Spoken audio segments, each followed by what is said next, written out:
We are live on YouTube.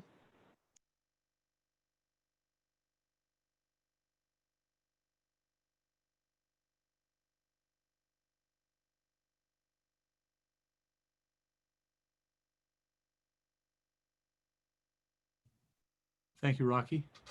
It does appear we have quorum at this point in time. So we can go ahead and begin this first of our two meetings this afternoon. This is the Neighborhood and Community Development Standing Committee. And before I call this meeting to order, I want to announce that due to COVID-19, the committee members, staff, and public are all attending remotely, either via Zoom or by phone. All participants who are participating remotely, whether by Zoom or by phone, should mute their phones or their computers when they're not speaking to avoid background noise during the meeting. During the meeting, please make sure that you announce yourself by name and by title every time you speak, so the public that is observing knows who is speaking. This is critical given the number of remote participants and is current guidance from the Kansas Attorney General. Due to COVID-19 requirements, public comment has been suspended unless otherwise required by law. The public has been allowed to submit comments by email prior to this meeting tonight, and those comments will be included in the record of this meeting.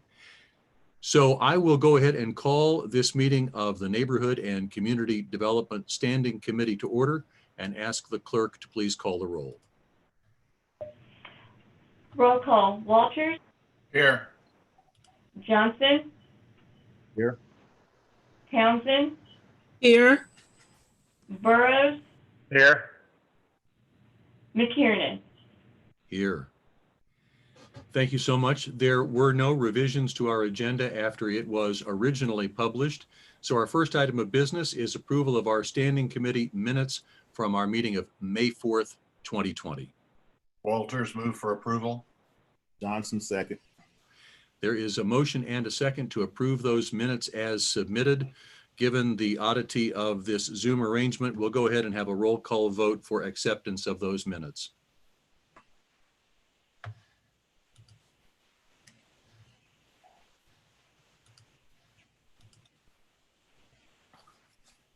Terry, can you call roll, please? Yes, roll call. Walters? Aye. Johnson? Aye. Townsend?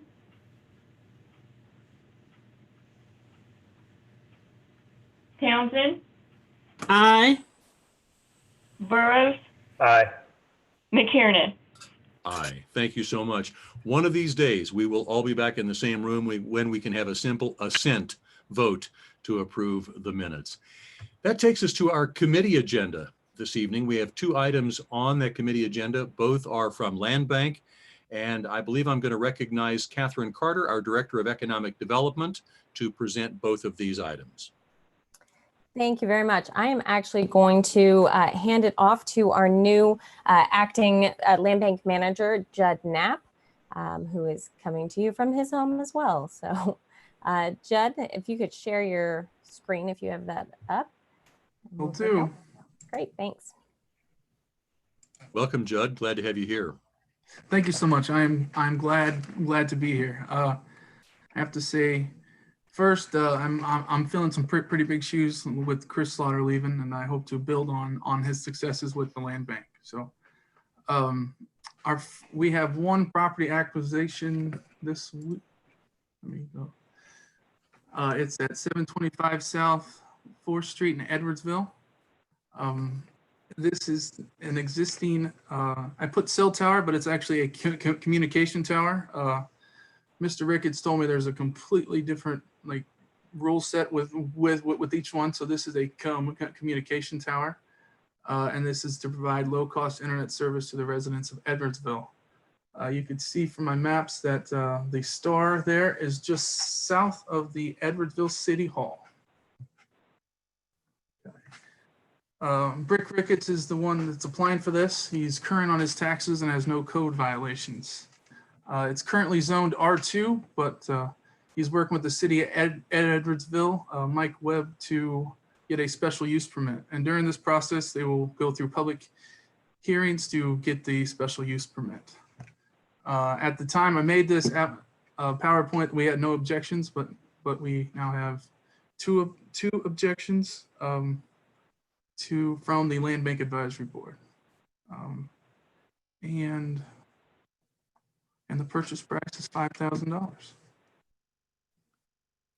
All right, so I will just add, this has been a kind of a problem property for us. We've had this, it's been very difficult to maintain for, since we only have a small handful of land bank properties that are in Edwardsville. And this having the cable tower on it has been a challenge for us to kind of keep under control with the growth and all of that. I will mention that at least one of the objections, one did not give a reason. The other mentioned that no one from Edwardsville is on the advisory board, and she was not comfortable with that. However, because we have so few, that's why we don't have anyone on the advisory board from Edwardsville. That being said, as Judd mentioned, it is later this month, I believe next week, is going to the Planning Commission in Edwardsville, where they will have a public process to provide that special use permit. So we felt like there would be sufficient public input from that side. Additionally, this acquisition would be conditional on them receiving the SUP in Edwardsville. Thank you to both of you, and I'll ask the rest of the committee if they have any comments or questions in a moment, but help me wrap my brain around this. This is a current land bank property, unified government land bank. This person is applying to acquire this unified government land bank property. Is the property at this time flat with no improvements on it? Well, I mean, this is kind of a unique one. It's almost, I look at this more as like a rehab almost, because yes, there are no improvements on it. There are no improvements that can be done to this property due to the tower. And the Mr. Ricketts has had an inspection, and so he's actually going to be putting a couple $1,000s into the tower to make that usable and able to provide additional internet services in Edwardsville. Okay, so I guess that's my question. So there's no improvements, but the tower exists today on this piece of property. Yes. But the tower is not functional as it exists today. Well, it is. I mean, it is not being used for anything. So it was last used as a cable tower in 2000.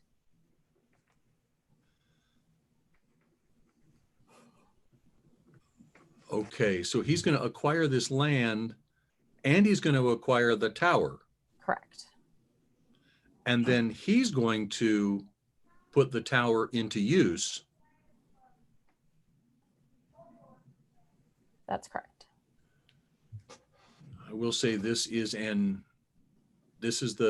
unique request. I don't recall ever having any request like this from the land bank. I'm going to sit and think about this one a little bit more, and I'll just ask my fellow committee members if any of them have comments or questions on this application.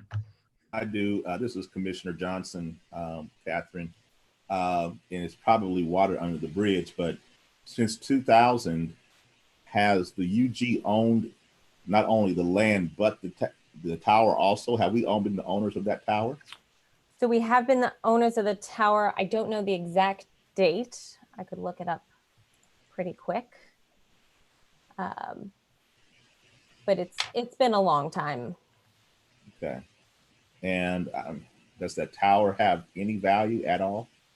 So we took it by Matt May, our risk management director, and asked if there was anything that we could possibly use it for. And he said that there's really, for UG purposes, there's really no functional use for it. We thought, I don't know, but Okay. yeah. And so with the inspection that Mr. Ricketts had done, he believes that with a sizable, few $1,000 investment, this could be a tower that, could be used again. Yeah, it is odd. I agree with Commissioner Yeah. McKinnon, but okay, that at least answers my question. Thank you. And my assumption is this will be the only one of these you will ever see. So, Okay, we have Assistant County Administrator Melissa Sieben. Sorry, I had to unmute. I just wanted to back what Catherine and Judd were saying. For multiple years prior to Catherine being here, we've been trying to figure out how to dispose of this with the city of Edwardsville, simply because it's been a blight in their community, because we have not been able to maintain the growth, and it is adjacent to I believe it's an older 55 and older home. So we definitely, want to partner to see this either put into productive reuse, as Catherine was stating, or we had been contemplating spending our money to demo it. mm-hmm. Yeah, that's correct. And we've been working for the last few months with City Manager Webb in Edwardsville and their Director of Planning as well. So they are well aware. They're supportive of this reuse. And as I mentioned, I was trying to find the date, but I know it's next week, whenever they have their Planning Commission meeting, that this will be taken up. So effectively, this, I hate to use the word, but effectively this tower is kind of an attractive nuisance at the moment. Mm-hmm. And we are willing to let the applicant make whatever use he can of that tower if he acquires the property, cleans it, and maintains it, that there's a greater benefit to the surrounding community from that than there is to whatever he happens to use the tower for. And if they happen to get better internet, then that's a bonus. Is that correct?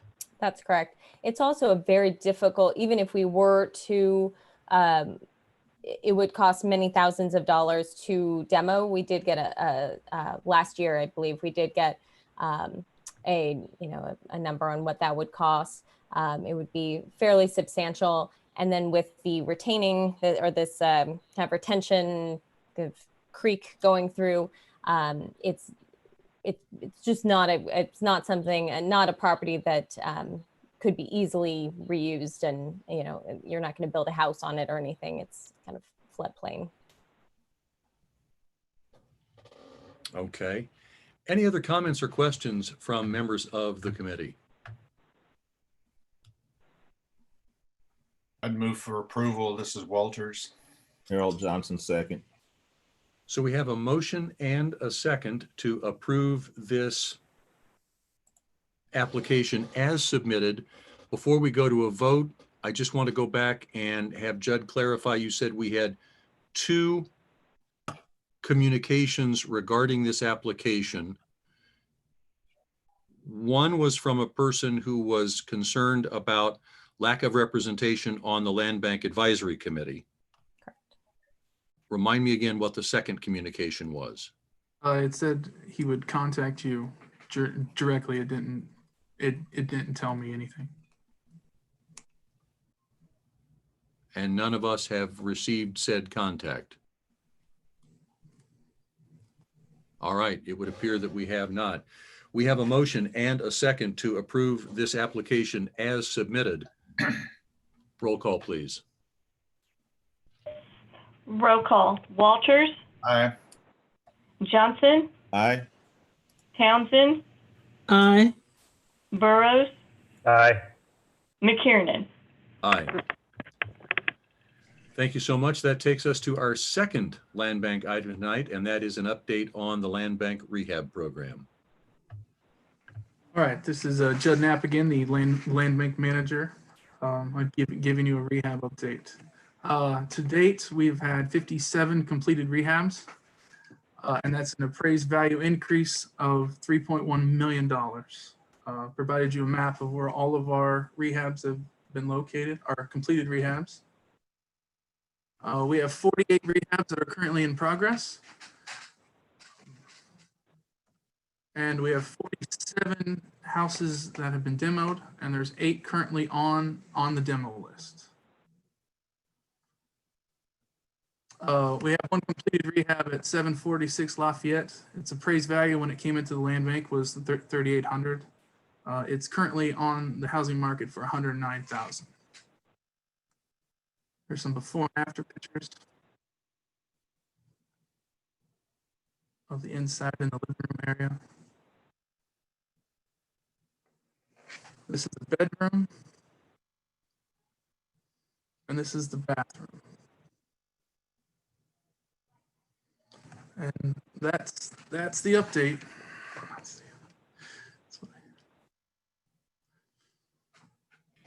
Thank you so much for that update. We do appreciate your continued work on this.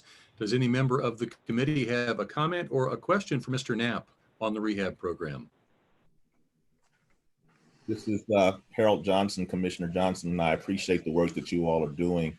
You know, it's this kind of progress that oftentimes gets overlooked in our community. And I know that when I was looking at those little dots on the map, a lot of them are either in mine or Commissioner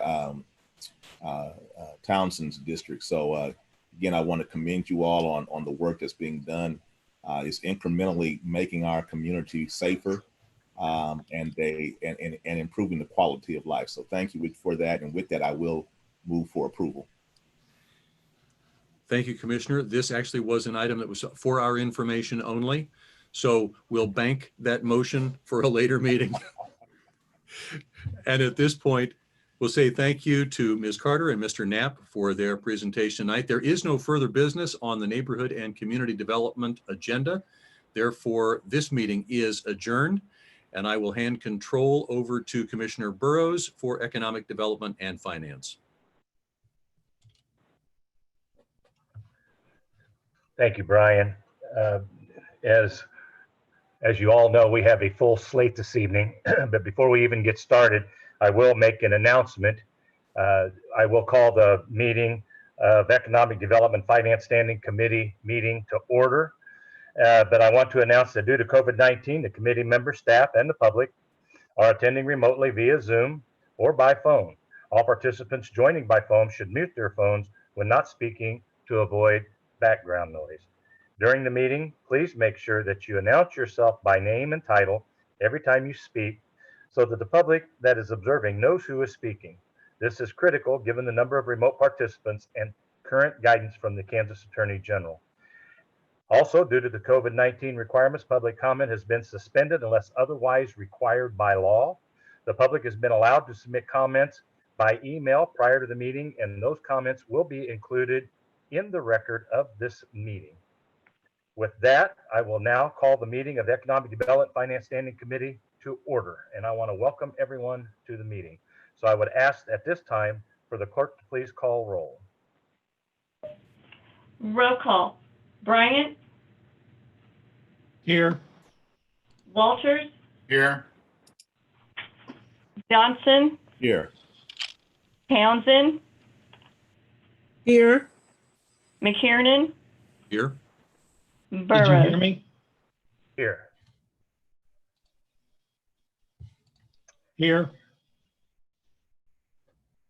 Did we get Bryant? Okay. Yes, All right. I said fine. Clerk, if that's everyone, we'll move on then. We do have an announcement this evening. Item number 7 on tonight's agenda has been requested and to be fast-tracked to the July 9th full commission meeting. So our first order of business this evening is the minutes from our May 4th meeting. I would ask if there's any questions. If there's not any questions or revisions, I would ask for a motion. Walters, move to approve the minutes. McKiernan, second that motion.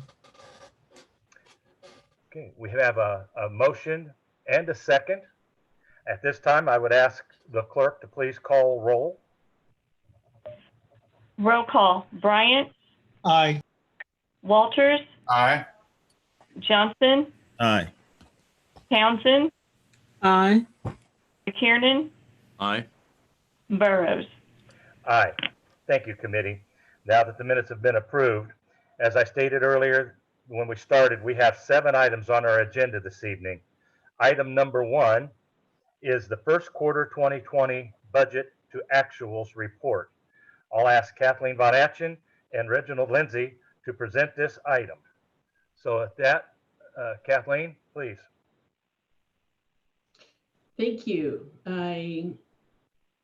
So tonight we're presenting as an information item, the first quarter of 2020 budget versus actual financial performance. And that is from January through March of this year. So for the most part, this is pre-COVID. There was some COVID revenue drop in the last 2 weeks of March. So, but for the most part, this is pre-COVID dollars. So this first slide is an overview of the consolidated general fund that includes the city, the county, and the parks general funds together. In order for comparative purposes, we've presented both the financial performance of the same quarter last year in 2019 in the first 3 columns, and then the first quarter of this current fiscal year in the last 3 columns here. We have the budget column here, which has revenues of $220.7 million.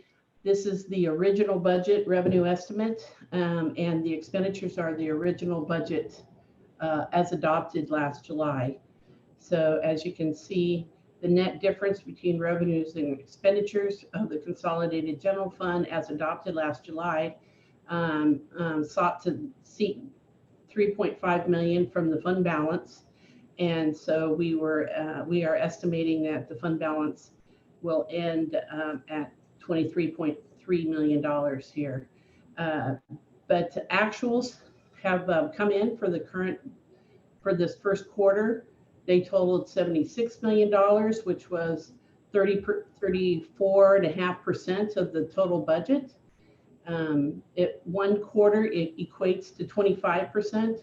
So 34% is higher than 1/4 of the total revenues. And that's because we collect 1/2 of all property taxes in the first quarter, but we'll talk about that in more detail in the subsequent slides. Expenditures came in at 24.6%, just below the 25% target level. So those are in line with what we expected. Both revenues and expenditures are in line with, consistent with the level of revenues and expenditures from in the same quarter of last year. So now we're going to talk about revenues of the city general fund and the county general fund in more detail. This first chart on the left shows the original budget for these main revenue categories, totaling $150 million. The first is property tax, which, as you can see, is 57% of the total. As I mentioned, half of the property tax is collected in the first quarter in January of every year. Sales tax is at 25%, which is consistent with, 1/4 of the sales tax was collected through the end of March. Other taxes were at 24%, also very consistent. Some of the other larger ones are charges for services, which was at $2.6 million at 22%, slightly lower than the 25% target.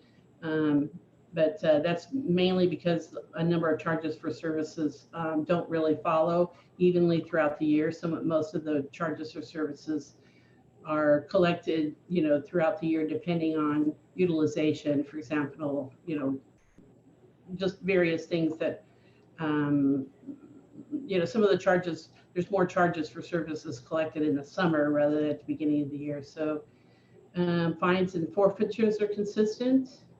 So in total, it's at 30% for the city general fund. The chart, or the graph on the right-hand side shows how our collections compared with the collections of the same quarter last year. And you can see property tax slightly lower. That's probably because the delinquency rate, delinquency collections have maybe bumped up since the COVID in the last month, in March or so. Sales tax is higher than last year. This is through, again, this is just the first three months of the year. So there was strong growth in sales tax, as you can see, compared with last year at this time. And so the next, any questions on these two slides before I go to the county? Committee, any questions? Kathleen, I can't see any, and if I don't see the hands go up, so if somebody'd be kind enough to let me know if a hand goes up. If not, if we don't have any questions, Kathleen, please proceed. Okay, thank you. Yeah, this is a more detailed information. This chart, the information on this graph is shown in this table here. So for example, property tax is compared with last year is about 770,000 higher than it was last year. Sales tax is higher at 1.4 million greater. And some of the other taxes were down a little bit, and miscellaneous transfers were higher. So on the county general fund, property tax again is at 57 or 58% of total. Sales tax slightly higher than the 25% target. Other taxes, collections are at 36% of total. And some of the other larger ones, for example, fines and forfeitures are at roughly 25%. And so you can see that. And then here's the differences of the first quarter compared with the current year first quarter.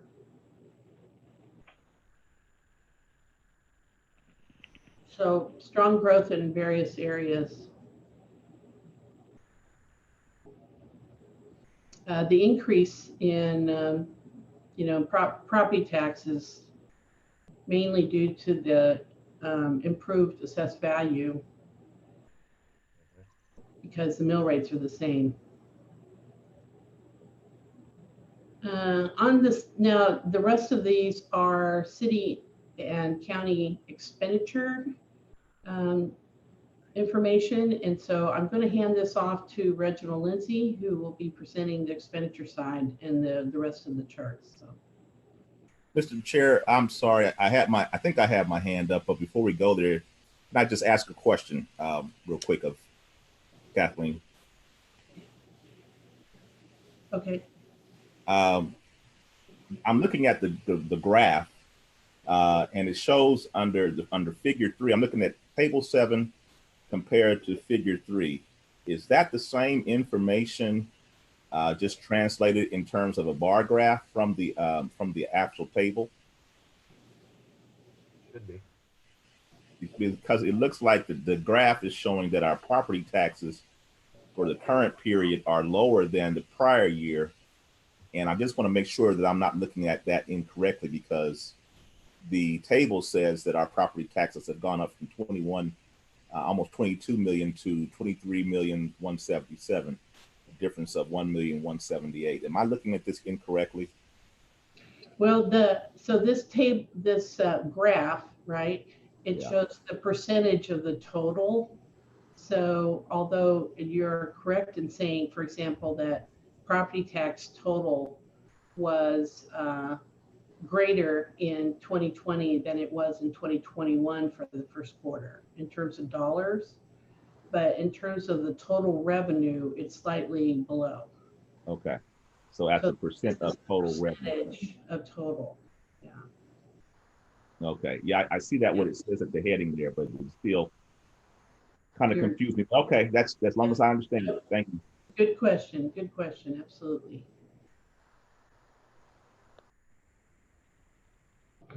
Okay, Reggie, we're gonna let you take it from here. All right, thank you, Kathleen. Current slide has two views of expenditures. In the upper left-hand corner, there's a current year budget comparison, and then the bottom right corner, there's a year-over-year actual comparison. So I'm going to start with the upper left-hand corner. Oop, We lost it. oop.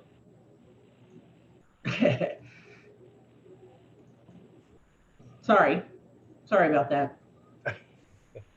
I pushed the wrong button. Sorry. As we can see, the current chart is split out between the different categories within the budget. So you have personnel, services, supplies, grants, and claims. And then how we're able to compare it is we're looking at the 2020 original budget compared to year to date, what we spent from January 1 through March 31st. And ideally, we shouldn't have spent over 25%. So we look at personnel. Personnel, that category consists of salaries, pensions, overtime, benefits, and payouts. And you can see we're at 24%. So we are under that 25% threshold. So we were doing good spending in the first quarter. Next category is services, and that consists of big contracts there are transit, trash contract, and software, and city jail costs. And we can see like the percent of budget that has been spent there was 21%. So we are under the 25% threshold spending that we're looking for. And then as we go down into supplies category, some of the bigger expenses there are natural gas, fuel, and parts. And we can see we had spent almost 23% there in the first quarter. And just kind of looking down, and we see capital outlay. It was winter month. We hadn't done a whole lot of spending on capital at that point in time, so we had spent like 12%. But overall, we can see in the city general fund, spending was at 23.3%. As we look down into the bottom left-hand chart or right-hand corner, the chart there, where we're comparing 2020 actual spending with the 2019 actuals. We can kind of see personnel. It was up slightly. It's up about 2%. And that's because we have like things like COLA built in, cost of increases for personnel. Then also we can see services. They were about 18% above what they were in 2019. And that's just due to cost of things going up. And then as we can see, we got supplies. They did go up also. And basically what's going on there is we just have expenses that were a little more expensive than last year. And then in grants and claims, we can see that it is up a whole lot, about $884,000. And one of the things that we have going on there is we have a parks allocation that we do. And at the same time, last year, that parks allocation had not been done. So that parks allocation, at that point in time, that should have been done was like $850,000. So that's what that difference is there. Next slide. So the current slide is the same view as last slide, except this is for the county general fund. And again, in the upper left-hand corner, we have current year budget comparison. And then in the lower right-hand corner, we're comparing the 2019 actuals to the 2020 actuals. And going back up to the upper left-hand corner, look at that table. Again, it's broken down into categories. You can see that first category is personnel. You can see you're at 23%, which is where we definitely want to be, up under the 25%. And we can see when we get into services, we have some big contracts there, and we see 45% of the spending has already happened. And what that is departments have started to encumber funds. And some of the big contracts that I'm saying that are there are inmate medical, which is over in the sheriff's department. That's like a $4 million contract. And then housing of inmates is $650,000 contract. And then like district courts has a $1.7 million budget. So those departments, they do start to encumber money to lock their contracts down at the beginning of the year. So that's what you would see that 45% of budget being spent is. And as we move into the supplies category, you see we've spent about 19% of the supplies budget. And again, that's natural gas, fuel, and parts. And we can kind of roll down into the capital outlay. Would it be an early winter when we were in the first quarter? They hadn't spent too much of the capital budget. We had spent like 2% of it. And just looking at the whole county general fund, we can see we've spent 27.4%, and we are over the 25%, but the services and the departments encumbering funds did make that jump over the 25%. And as we look at the comparison of the 2019 actuals with the 2020 actuals for the first quarter, we can see personnel is about at the same as just like a 1% increase. Services did jump up about 10%. Supplies, there were some spending done in some janitorial line items and things like that. There was some deep cleaning going on in the winter. And then grants and claims is up about 16%. So all in all, capital again is lower than what we spent last year. Mr. Lindsay, this Next is Chairman slide. Burrows. Question: the grants and claims is considerably more money in the 2020 budget. Can you share with us what those entail? Why we would be at 44.6 at this time? You said 44.6? Yes. Can you share with us the grants and claims, why they are higher than last year already? And so that right there is the percentage of the budget that has been spent, those grants and claims. Mm-hmm. It is not compared to, and it is I guess it's about $73,000 more. And one of the things that happened is the transfers have been done. So this is where we transfer money to other funds. And the transfers had been done in 2020, and at this point in time, in 2019, they had not been done. Thank you. Thank you for that clarification.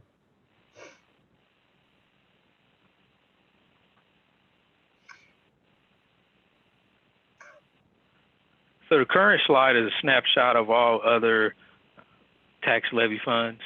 So there are 7 of them here.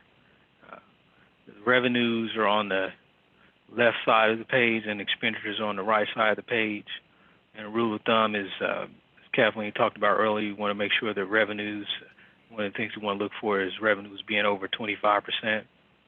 And then also on the expenditure side, we want to look for expenditures to be under 25% in the first quarter. So going down the list here on the revenue side, we do see bond and interest. It has collected more revenue at 129%. It does have some sub-funds and TIFs that are included in there. But if you look like on the other end, there's expenditures that have to go out when you look at the city bond and interest. So as those revenues came in higher, the revenues or the expenditures going out or more also. So just going down the list, we can see it at this point in time of the year with the revenues and these other tax levy funds. All in all, they're overall 47% of the budget had come in. And then we look at the expenditures. We can see besides the bond and interest fund, which was up expenditure-wise 126%, everything pretty much else was pretty much around 25% or lower. Any questions there with that current slide? Committee, any questions? Hearing or seeing none, please, Mr. Lindsay.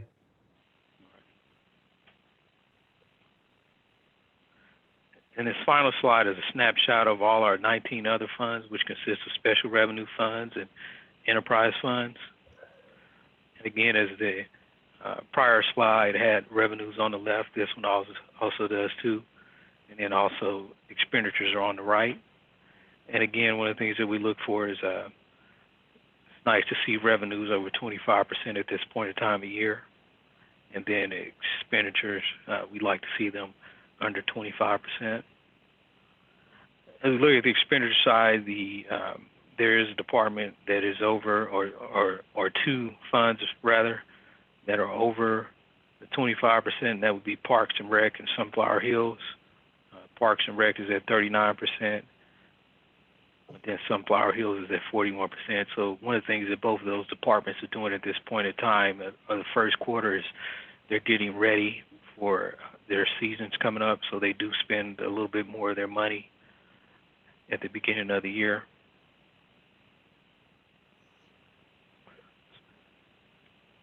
Any questions on the current slide?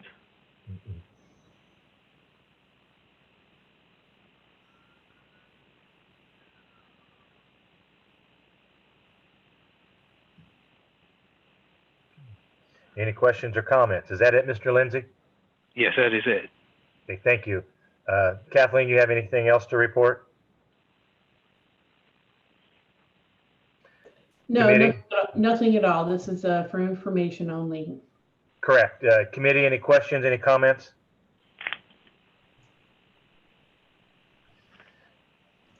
I don't see any hands, so as I stated, I apologize, I can't see hands, so if somebody has a question or want to make a comment, please speak up.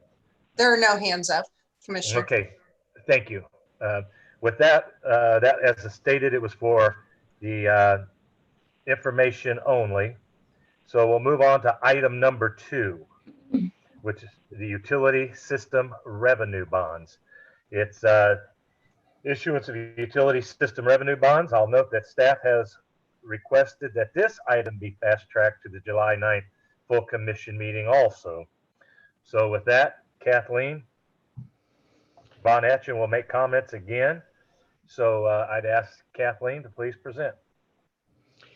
Thank you. So the Board of Public Utilities is an administrative agency of the unified government, and as such, the unified government is the entity that issues bonds on behalf of the Board of Public Utilities. And this presentation is to discuss the possible, proposed refunding of roughly $200 million in bonds with substantial savings. It also includes the issuance of an additional 10 million, and these slides will walk you through all those details. The presentation tonight is being made by the Board of Public Utilities Chief Financial Officer, Lori, and she will be also accompanied by our, if there's any questions, by our financial advisor, Dave McGilvery from Baker Tilly, as well as Gina Rekoff, bond counsel, who are here and available to add any or answer any questions. So at this point, I'm going to pass this off to Lori. And so, Lori, are you on?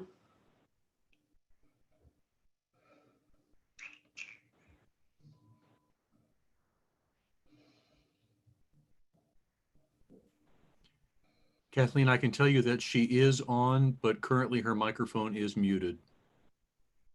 Oh, thank you. Oh, now she's unmuted and ready to go. Great.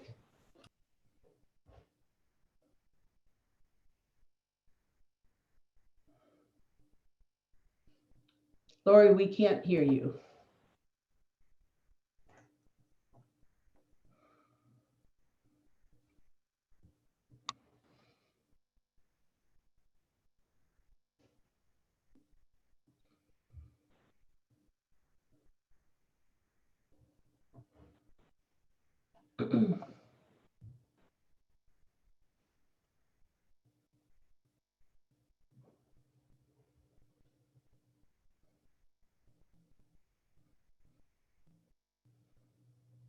Lori, are you on?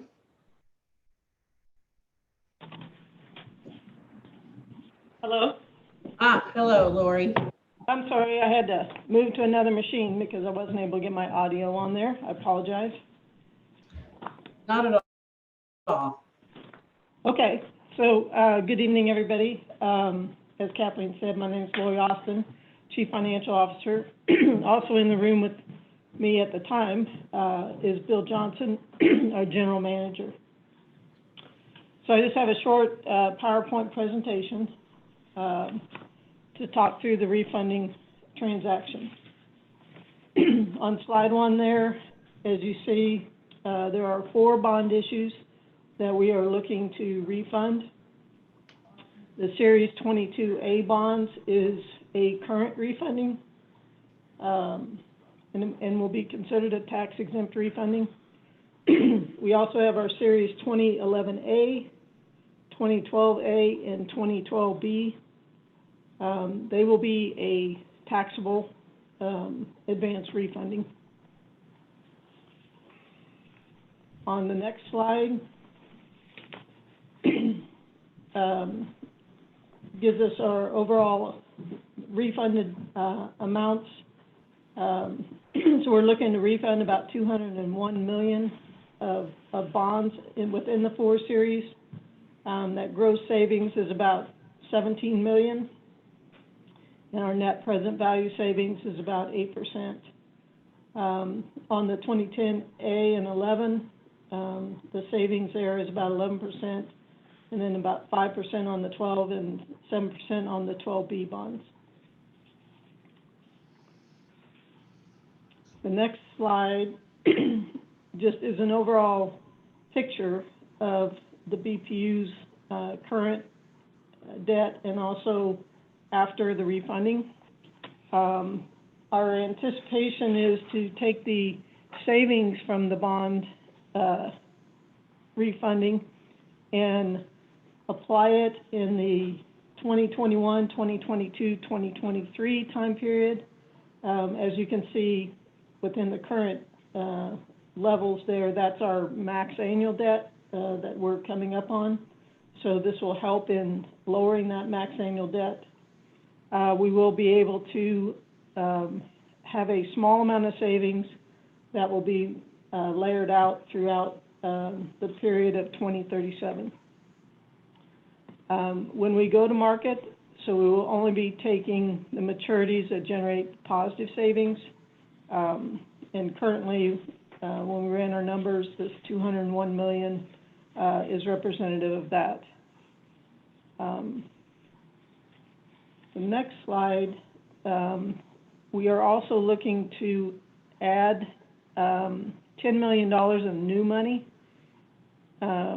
This $10 million will be used for the Rosedale project. We've gone through, added a substation, have reworked a couple of other substations, and so this $10 million will be used for distribution improvements, substation improvements, and also transmission system improvements. And these are projects that will be done over the next couple years. We've already invested a substantial amount of money into the Rosedale area in order to help improvement there with KU Med and also that particular area in itself.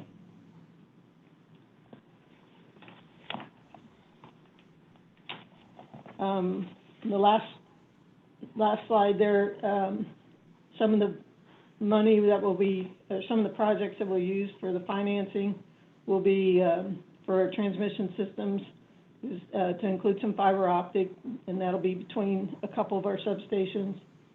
Also the Rosedale distribution improvements, so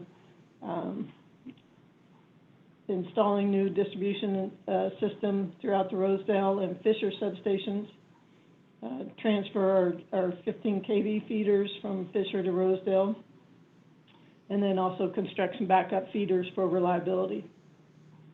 In the Barber substation improvements is constructing a new duct bank electrical system for the new switchgear and the new distribution systems.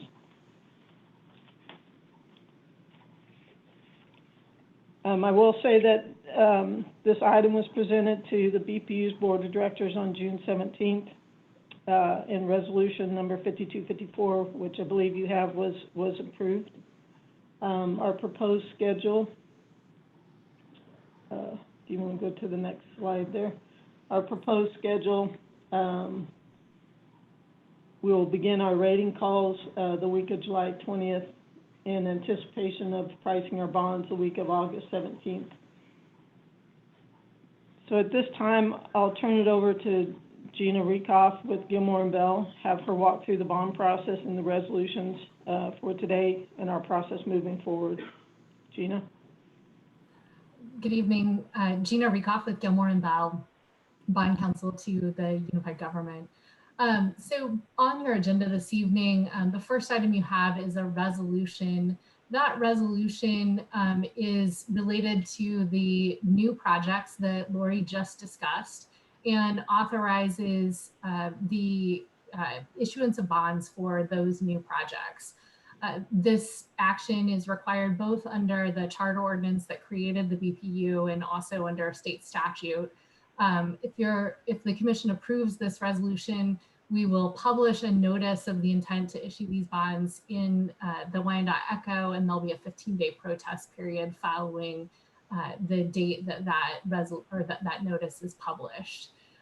So that's what the resolution is before you. And I'm going to jump ahead to the next item on your agenda as well, since it's a related item. And that is the ordinance that authorizes the issuance and sale of the bonds. The ordinance that is before you this evening is the ordinance that authorizes staff and BPU and your professionals to move forward with all of the documentation that's necessary to sell and issue the bonds that are that Lori just spoke about, both the refunding component and the new money portion of the projects. That ordinance specifies certain parameters that the mayor is authorized to sell the bonds, to sign a contract to sell the bonds, as long as the terms are within the framework that is set out in that ordinance. Again, that's a process that's required by your charter ordinance that created the BPU and by state statute. Lori went over the calendar, but I'd be happy to answer any specific legal questions that you might have about those two items. And I think with that, I'll turn it back over to Kathleen. Yeah, if there are any questions, our financial advisor, Dave Gilfrey, is also on to talk about those. Mr. Chairman, this is Commissioner McKiernan. If I could, please, I have a couple of questions.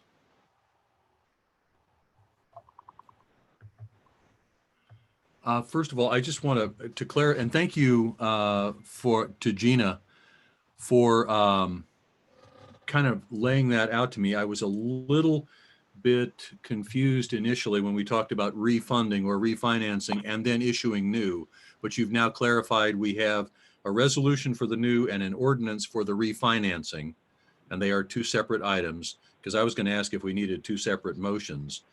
So I'm glad you clarified that. And then I just want to confirm, and I believe you did say this, but I just want to confirm the BPU board has approved borrowing the new money that will be the subject of the resolution. Is that correct?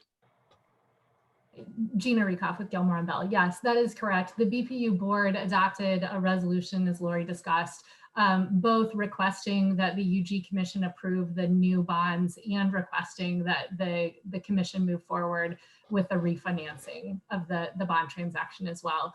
And just one slight clarification, the resolution relates only to the new money piece. The ordinance itself actually is the issuance of the bonds for both purposes. For both. Thank you. That's all, Mr. Chairman. Mr. Bryant, I believe, is next. Jeff, you're muted. You're correct, I am. This is Jeff Bryant. So just for clarification, Brian, and the resolutions and the ordinance, both of them in front of the board passed unanimously. Thank you, So, Mr. Bryant. hey, you're welcome. Mr. Johnson, Commissioner Johnson.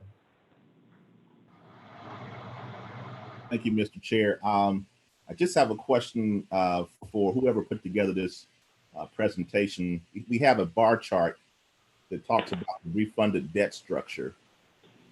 Is that just for the refunded debt structure, or does that include the new money as well? Let's see. I believe it just includes the refunded portion of the money. But we don't have any kind of sense of how that will affect the debt structure with the new money, though, right?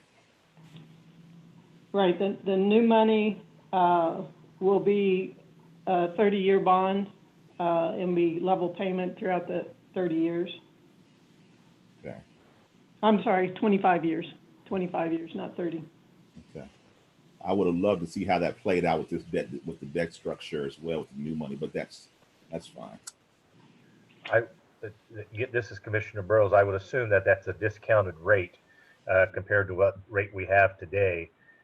So I would assume that's where a majority of the savings are coming from. That is correct. Thank you. Committee, any other comments? I see no other hands for questions. Any comments from the public?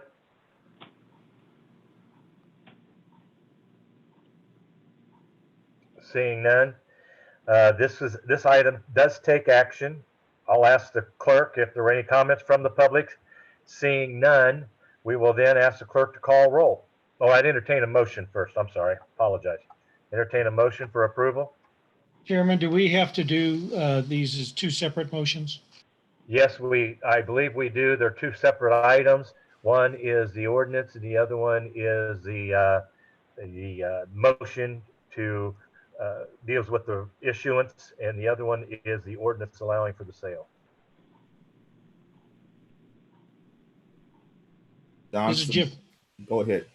This is Jeff Bryant. I move to approve the resolution authorizing the issuance of the utility system revenue bonds. Johnson, second. There's been a motion. This is McKiernan. If I could just clarify Yes. that motion, does the motion also include that the item is fast-tracked to the July 9th full commission meeting? I will add that this be fast-tracked to this week's full commission meeting. And thank you, Commissioner McKiernan. I would just ask staff if we're going to fast track, if that needs to be part of the motion, I would ask that as we move forward, that we as a commission maybe look at making that a standard thing. And if somebody doesn't want to fast track it, we make a motion to pull it out. That might be a discussion that we can have as we move forward. But this is item number 2. This is the utility system revenue bonds. So there's been a motion and a second. Any other questions or comments? Seeing none, I'd ask the clerk to please call roll. Roll call. Bryant, Aye. Walters, Aye. Johnson, Aye. Townsend, Aye. McKiernan, Aye. Burrows. Aye. Thank you, committee. Item number 3, we included in a discussion with item number 2. Are there any other comments to be made about item number 3? This is the refunding of the bonds. I see no hands. Clerk, was there any public comment? There was no public comment. Thank you. With that, I'd entertain a motion for item number 3.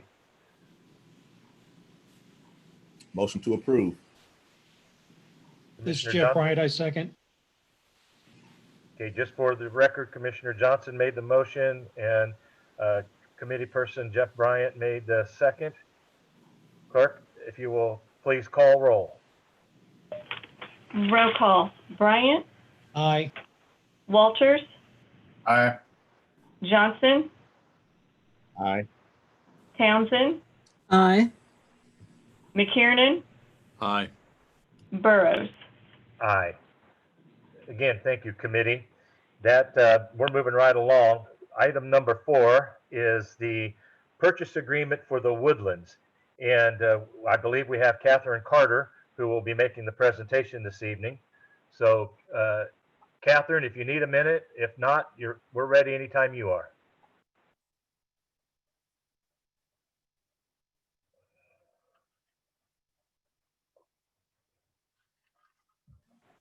Okay. Can everyone hear me?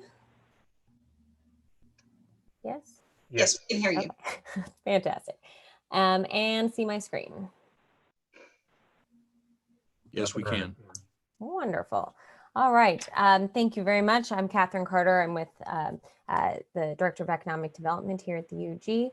I do have Sean Kofer from Scanel Development also on the line. So as we go through this, if there are questions, he can certainly pipe in and make sure that we're giving you all the latest updated information. So this is really what we're looking at today is purely the purchase agreement. There's 34 acres of UG property at the corner of 99th and Leavenworth. This is property that has been just kind of sitting there undeveloped for many years and would go along with the rest of this development. So I'm going to give you kind of an overview of what Scanel Properties is planning to do at this location.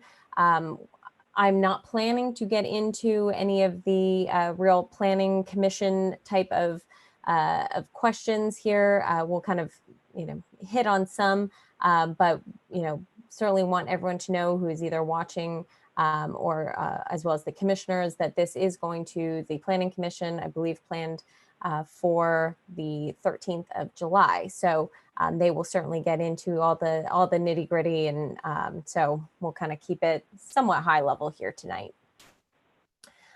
So as you all know, this is the Woodlands. This is a location that has been really just not productive ground for quite a long time. As you can see from this aerial view, you kind of forget when you just kind of drive by it so often, you kind of just see a bunch of trees, but when you actually get in there, it still really is just some giant surface parking lots that are kind of falling apart, as well as this racetrack. So here's a couple other photos just kind of the existing property to kind of orient everyone.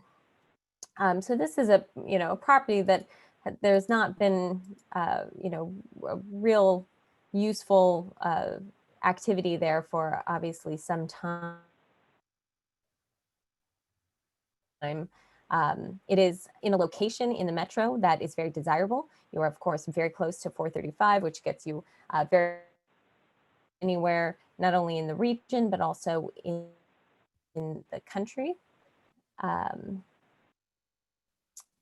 And as you can see, here is what they're planning. I do want to note that the development is only proposed on the location where there has already been development. So the areas around Bennett Lake and closer to Wyandotte County Lake that are wooded and lovely will all remain. So kind of going back and forth, you can see that and see exactly where the planned development is located. Just going through a couple items here, we'll be primarily talking about Building A, and some of that would be the first phase of the development. No abatements or incentives are requested for Building A. As I mentioned, there is a purchase agreement, and that is what you all will be considering here for the 34 acres. There's a $2 million purchase price associated with that. I'll get into kind of a bit more about that first building, which we're calling Project Super Bowl, which is about a million square feet, as well as all of this land. If you can see my cursor, it's about 70 acres, and the plan is to deed that over to the Parks Department. They're very excited to get a number of, expand the trail system. It's pretty lovely out there, and you have Shelter 2 right here, right on the lake, which would be able to feed, kind of service both the Wyandotte County Lake, of course, as well as the trails and the smaller Bennett Lake. And then, as I mentioned, all of this, the master plan amendment, the rezoning application, and the preliminary plan will all be taken up and have plenty of opportunities for public input at the July 13th Planning Commission meeting. So just getting into a little bit about the proposed plan. Here's a rendering of what it would look like. We've got Leavenworth Road here and 99th right there.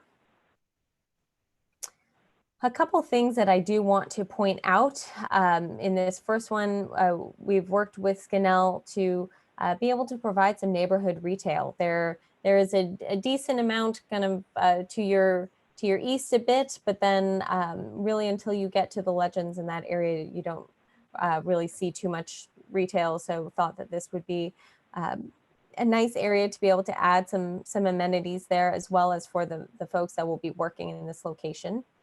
Then, as you can see with the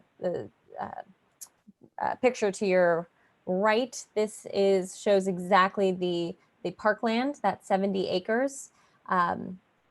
This not only will be a tremendous buffer for Wyandotte County Lake, but then also I think a real asset. I know the Parks Department is excited. They've already talked to the equestrian group. They're getting geared up to start creating some more trails, take their horses out there. So I think that will be, just a nice benefit to kind of the larger development. Additionally, to the north, that will all be buffered. There's already significant tree cover there, and that will be kind of cleaned up and made a very nice buffer, so you won't be able to see these buildings, as well as along the west and south, you'll have some berms and similar to what there is now, but obviously cleaned up and made to really look nice. Building A, this would be the first building to be built. They have a prospective tenant currently. So it would be a 1 million square feet. They're looking at 850 employees, and they would be paying upwards of $2 million in property taxes annually. That would work out to about $950,000 to the unified government annually, as well as $700,000 to the Piper School District. And I could break it down for the other taxing jurisdictions as well, but these were the in particular would be happy to have the extra revenue. So once again, no incentives, 0 tax abatements. I know there have been a lot of kind of rumors about that, but there are no tax incentives, no tax abatements are requested for this property. So it would be fully taxed. This next one, just kind of bringing it all together a bit. So if you're looking at the entire, oops, can everyone hear me? I think I'm freezing a bit. I can hear you. Good. Okay, all right. So the entire property, if we were to include that 34 acres that the unified government owns, that's about 415 acres of development. So 100 of that is right here for that building A, 70, of course, for the parkland, and then about 245 for future development. This could be, additional development that, we get a number of different projects that come in and are looking for a place in the region to go, and the unified government, as well as the Wyandotte Economic Development Council, all come together, and we provide we kind of work out proposals to try and win different projects. A project like that could come here, as well as this could be a great area for spec buildings as well. And if you have more questions about that, I'm sure Sean could answer that. But for the moment, that will all be just kind of future development land. Now that's seems like, okay, sure, what benefit is that? But actually, because this area is actually zoned agriculture right now, just because the change of zone would actually increase the amount of revenue that the unified government is receiving pretty substantially. So what we're looking at today is just over, I guess, just under $400,000 for this entire 415 acres. So even taking out the 70 acres for the parkland, and that'd be over what we're currently getting just for the undeveloped land. And then an additional kind of just over $2 million for building A. So we're looking at starting next year, probably more realistically 2022 to be fully built out, about $2.25 million in property taxes. And that will only go up as additional buildings get purchased. And then here is more specifically that 34 acres that the unified government owns with a purchase price of just over $2 million. So that is the project. I'm happy to answer any questions. I know Sean is as well. We had talked, I think I talked with most members of this committee. We determined that it would maybe be best for this to just be for information only this time, so that you could wait to actually act upon it after the Planning Commission had heard about this project. So at this moment, I will anticipate that we would come back to you in August for your actual approval of the purchase agreement. We have questions. Jeff Bryant. Thank you. Catherine, so really, I know that we'll go into more detail with this later. I'm sure this project will come back in front of us, but so right now it's zoned agricultural for the 34 acres. When it is rezoned, will the value of that land be more than the $2 million that we're basically getting for it? So the value, well, the sell value. Yeah, just the sale value. Yeah. No, that's a very good price. So actually this is actually all of, you can see my cursor. So yeah. All of the Woodlands property is zoned agriculture. Actually, the unified government owned property is zoned commercial already. And so that would actually kind of remain commercial for the retail development. So when they go, so that I understand a little bit more about this project for now, the part that they're planning on doing, number one, Super Bowl, is actually already will be the part that they'll be rezoning just to match the zoning status of the land they're buying. So they will rezone the whole area. Yeah, but it'll match the zone that's the land that they're already buying, basically. Commercial, move it up to commercial.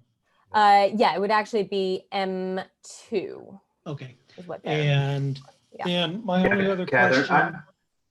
I can jump in. This is Sean. I can jump in and kind of clarify if you want. So on the plan that Catherine had that showed buildings A through E, basically all that portion of ground, we are trying to rezone that to M2 with a couple caveats in which we're striking out some uses because they're heavier uses. So we had a neighborhood meeting last week. I came out there, and so we're going to strike a few uses just to keep it more of a light industrial warehousing type complex. And then the hard corner there where we're showing the retail, we are, right there. We are adjusting that zone as well because I believe right now it is C2. So we're going to adjust that to a C1 to be more of a neighborhood commercial type zoning. Okay, thank you. And my only other question really is the area that they're adding or they're looking to purchase is really not developed at all. So I'm assuming there are no utilities developed in that area right there, and any utilities that would be needed for this project would be fully at the cost of the project developer. Yeah, so I can answer that too, Catherine, if you want. So there are some utilities that run through that area, especially in that corner. There's some old sanitary sewer lines and some storm lines, a handful of water lines. We'll be running new utilities. So I'm assuming that might have been a subdivision or something like that years ago. And so there are some sanitary mains that run through there. But as part of our new development with building A, So we are going to upgrade, if you kind of know where the entrance is right now, off 11 Worth Road, just to the right of the box. So we're going to upgrade that entire road. It'd be great to use it, but it's kind of falling apart. So we're going to be redoing the road. We're going to run a new sanitary main down to the lift station. So we've been working with the BPU utilities on that. The lift station has capacity, but we'll be running a new main, and then we'll also be running new water mains as part of the project that go basically connecting 11 Worth where the entry is, and then looping back out to 99th Street where the connection over to 99th Street is along the road. So yeah, all the utilities are on us. We're including that as part of our development project.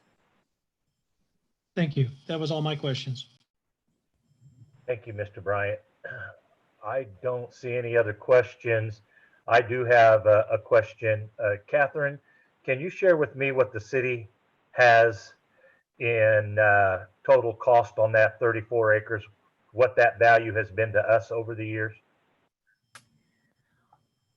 So in terms of, I mean, we've not obviously done anything with it. I guess I'm not fully understanding your question. If we spent $2 million on that property 10, 12 years ago, we've maintained it, we've had it, it's increased in value or decreased in value. I'd like to know what our total cost is in that property, what the true value of that property is. And Mr. Bryant got to part of it when he talked about the rezoning could bump up the value of that property. My concern is we have no idea as commission members the value of that property today. Oh, sure. Well, so what we worked with Skinnell, how we got to that number, maybe this will answer your question in a roundabout kind of way, but basically Skinnell has worked a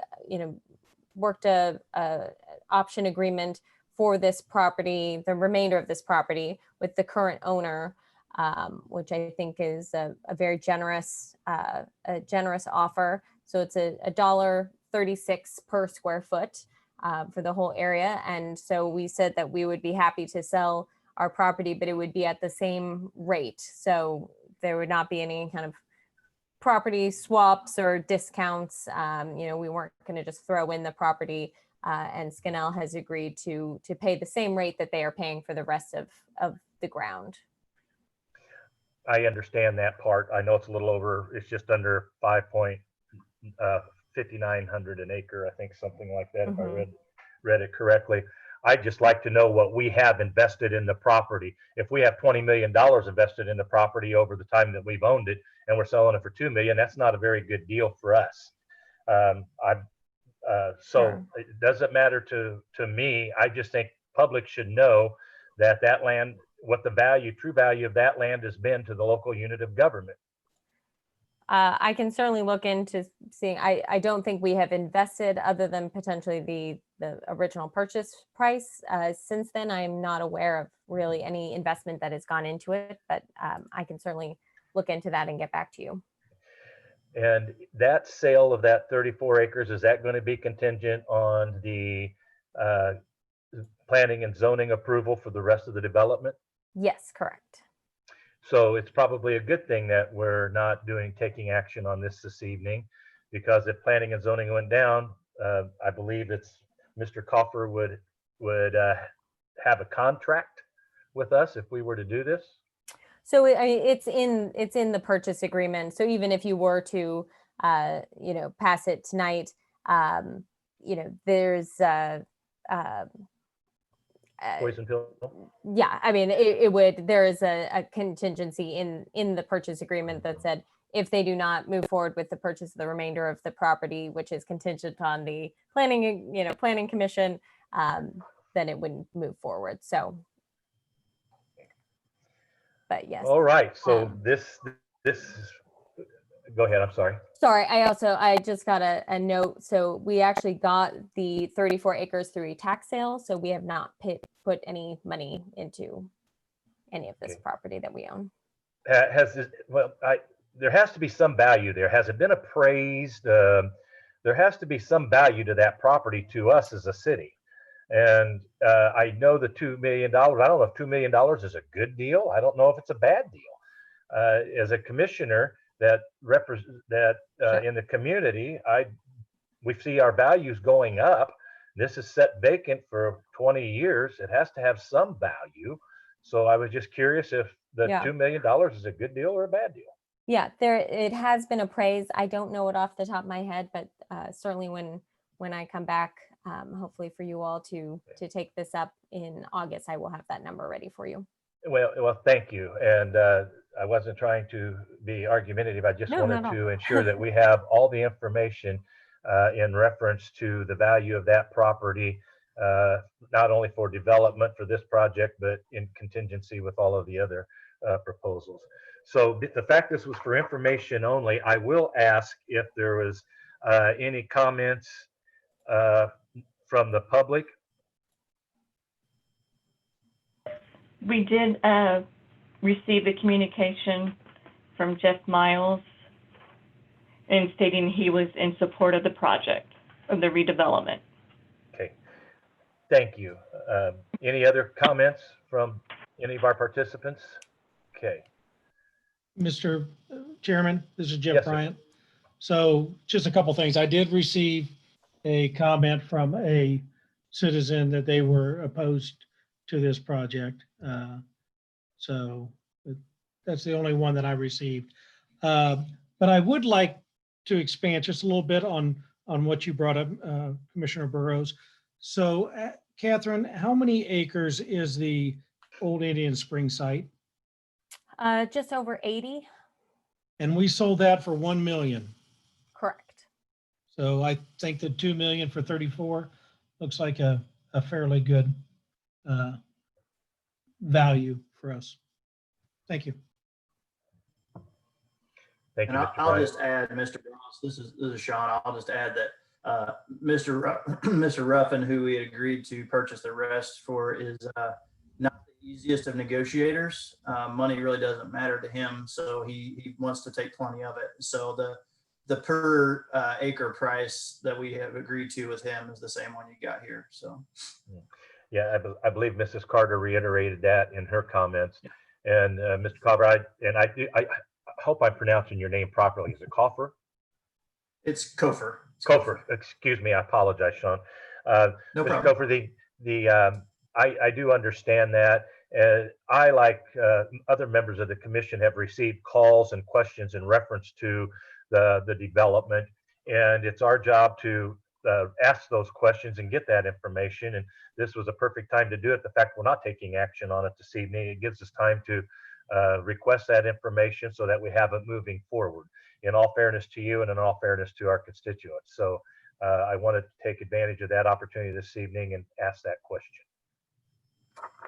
Yep, absolutely. Fully agree, Mr. Burrows. Makes sense. So any other questions or comments? Okay. I don't see any. This was for information purposes only. Commissioner Burrows? Yes. There is a question from Greg Kendall. Okay, Mr. Kendall, please. I don't see your hand raised on my end, but thank you. And please go right ahead, Greg.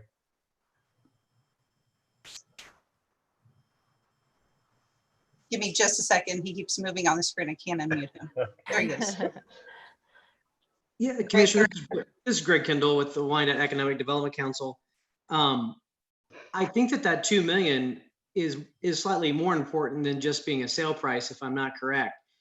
Am I correct that the 2 million is actually tied to helping fill the UG's budget hole? Mr. Kendall, are you asking that question of me? I think I'm asking it as part of the general information. If we want to make sure that the general public is aware of how important this project is, I think it would be important to know if that 2 million was tied to any future mill rates if we don't do the project.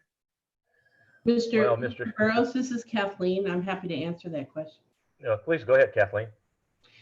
Yes, the proposed budget for 2020 includes as a revenue the $2 million from the sale of this land. So it is plugging the revenue gap that we are experiencing due to COVID. If we were not to be receiving this $2 million, then we would either have to cut the budget $2 million more or find some other revenue source. Thank you, Kathleen. I will just state this as a commissioner. I do realize we have a challenge with the budget, but that by no means means that we take action that might put our that puts the questions that have been raised by the public as a trade-off. The 2 mills threat of having to cut 2 mills or raise 2 mills is really not an important issue to some commissioners. It may be to others, and that's why we have the commission members that we have to represent their districts. So that will be taken up during the budget concerns. We don't know the impact of the budget yet due to the COVID, but we've seen some numbers that weren't first quarter numbers that weren't as threatening as some had stated they would be. I do know that we haven't seen the second quarter numbers yet, which will be, I'm sure, stark in comparison.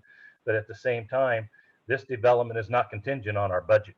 That's just the chairman's opinion. And if any other commissioner wants to speak up, feel free to do so. We'll all look at the project on its merits.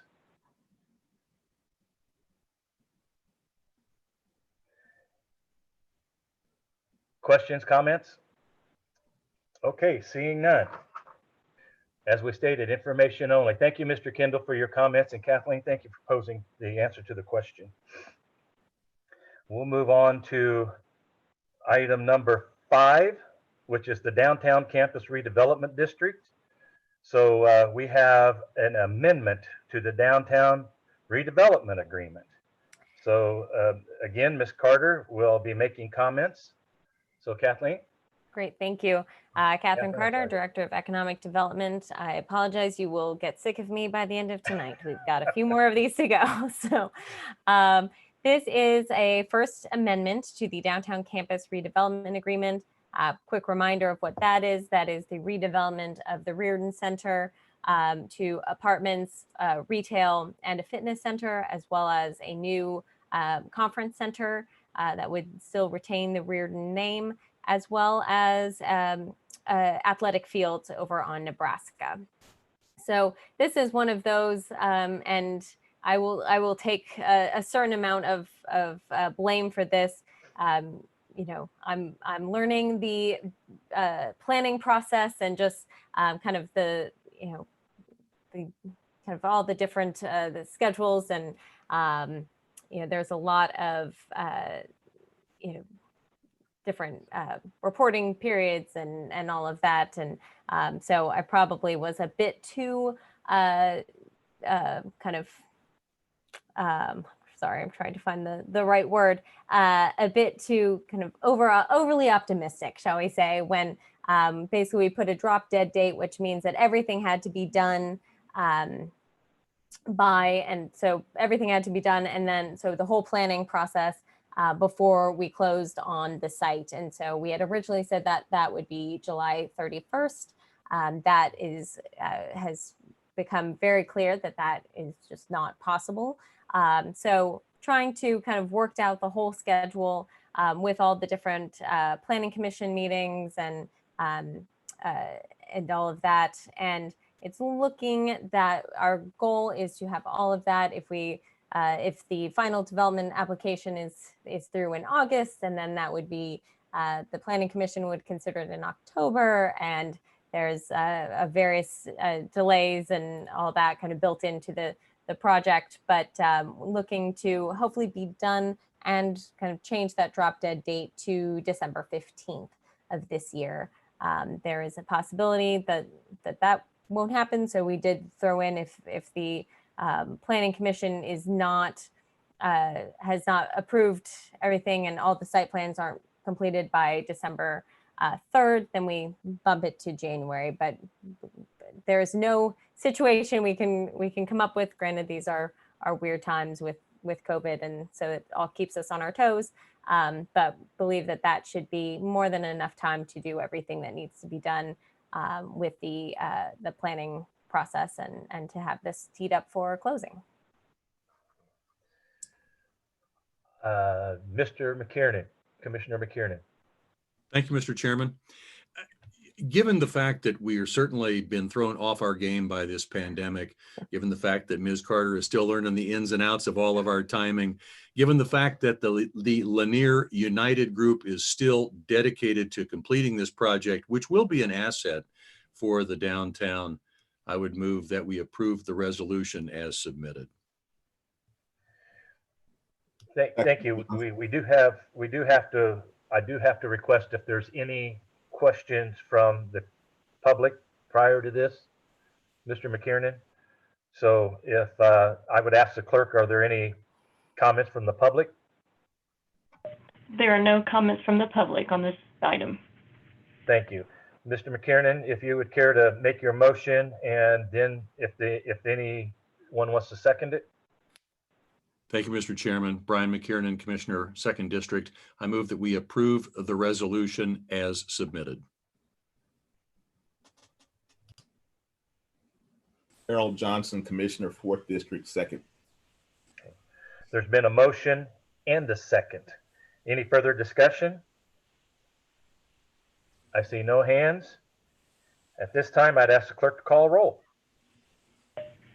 Roll call. Bryant, Aye. Walters, Aye. Johnson, Aye. Townsend, Aye. McKiernan, Aye. Burrows. Aye. Thank you, committee.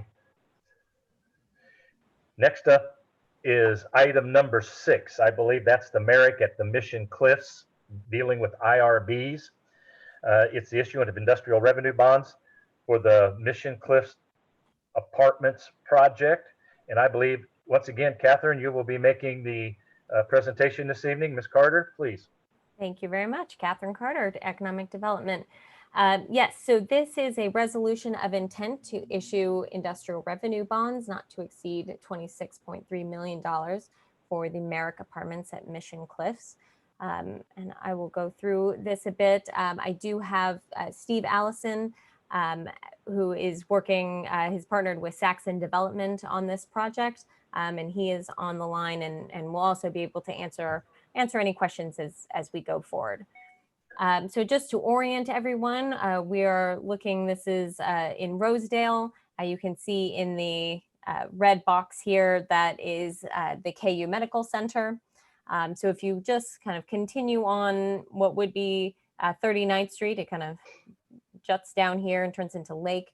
So it's about a half a mile, so about a 10-minute walk from this site, which has been vacant for a long time. This was a site that, in addition to the property just to the north of it, was a TIF district back in the mid 2000s. This was, there was a significant amount of development, or a decent amount of development, that was actually done as part of that TIF district at the beginning in this first area, which was Project Area A. There was never any development done in Project Area B, which is the location that we're speaking of now. That's why about a month or two ago, we actually removed Project Area B from the TIF, as it was actually more of a suck than it was a benefit to the remainder of the TIF district. Some of the things that, just in terms of this location, I do want to mention, while there are a number of apartments, as you kind of go down Rainbow, they are really, for the vast majority of them, are really geared towards medical students. This, as we kind of talk about it, you'll see this is much more geared towards your residents, your nurses, more your professional staff that does not necessarily want to own a house, but would like to be near where they work, would like to, rather than walk a half mile from where they park to their office, just walk from home to their office. I've talked with a lot of folks, and the vast majority of people who are interested in, who work at the medical center or for the health systems, who want to, live nearby, they are forced to find an apartment on the Missouri side, as we just don't have that housing stock in the area. Certainly not walkable. And I would argue we don't have this type of apartment stock anywhere other than the Legends. So quite a ways away. So with that, now if everyone's kind of oriented of where that is, oh, this is also one last thing. The Mission Cliffs, they are not joking. This really is kind of to the west and south of this site, really is very cliff-like. So it's kind of a natural buffer to what's to the west and south.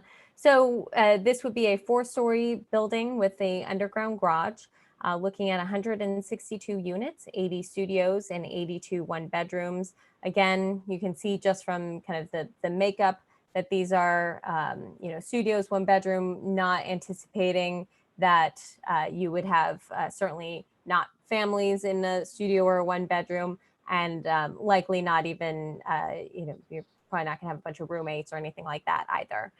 So again, this is much more geared towards the professional. Rents are a bit higher. That denotes the quality of this development. It truly is would be a first-class development. And as you can see, it has, as per, we'll kind of get into this. One of the concerns from the community, from the neighbors when past projects had come by, was that there was too few parking spaces, so that they were concerned that they would be parking on their streets. That is one thing that with a higher parking ratio, so this is higher than we require through planning, so that, again, to ensure that there would be no just general parking on the street. So here's a site plan. As you can see here, this is to the majority of the nearby residences are just to the north. There would be a decent buffer here. That is one of the reasons why the apartment complex is kind of planned in this manner, was the idea that trying to provide a additional buffer to the neighborhood. They have requested industrial revenue bonds. With that, it's a $26 million investment, and we've negotiated a 50% tax abatement that would be paid as a payment in lieu of taxes, a pilot. So we have a schedule that has been developed that has an escalator. So every year, with inflation, they would, as appraised values increase, so would their pilot. As I mentioned before, this really is the only kind of first-class apartment stock that we have available on the Kansas side. And I want to just explain my last bullet. So the designers have tried to take into account what the neighborhood has desired. As you will hear, I'm sure, here in a bit. I understand there are some neighbors who are not in favor of multifamily at this location, and we will certainly hear their testimony.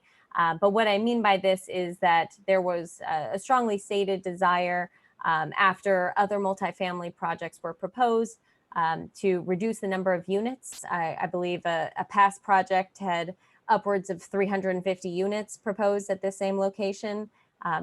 Obviously, that would be a very different type of complex. This has more than halved that to 162. There were concerns with past projects that there was a pool, or there would be, outdoor areas that would result in kind of rambunctious behavior that would not be conducive to the neighborhood. Again, they have decided not to have a pool or anything, and any of the outdoor activity would be to the south, which, as I mentioned before, really is just bordered by woods and a cliff. So there was no neighbors on that side. And then finally, providing a neighborhood amenity with the park that would be also kind of the entrance. So this is a conceptual plan. This is not, they have not gone to or through the Planning Commission yet. That would be the next step.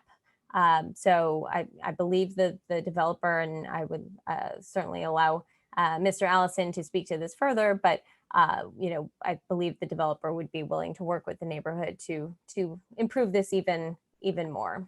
So that is what they are looking for. Do want to quickly go over some of the finance side of things. With all industrial revenue bond applications, we do a cost benefit analysis.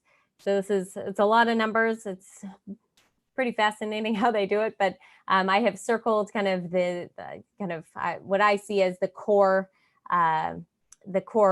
issue, which is, or kind of the kind of high level, what you want to look at, and that is, what is that ratio? So you can see for every one of the taxing jurisdictions, they are benefiting far more than their cost with this project. So this basically means for every dollar invested or foregone due to taxes, how much the taxing jurisdiction is getting in return. So as you can see, that is quite substantial.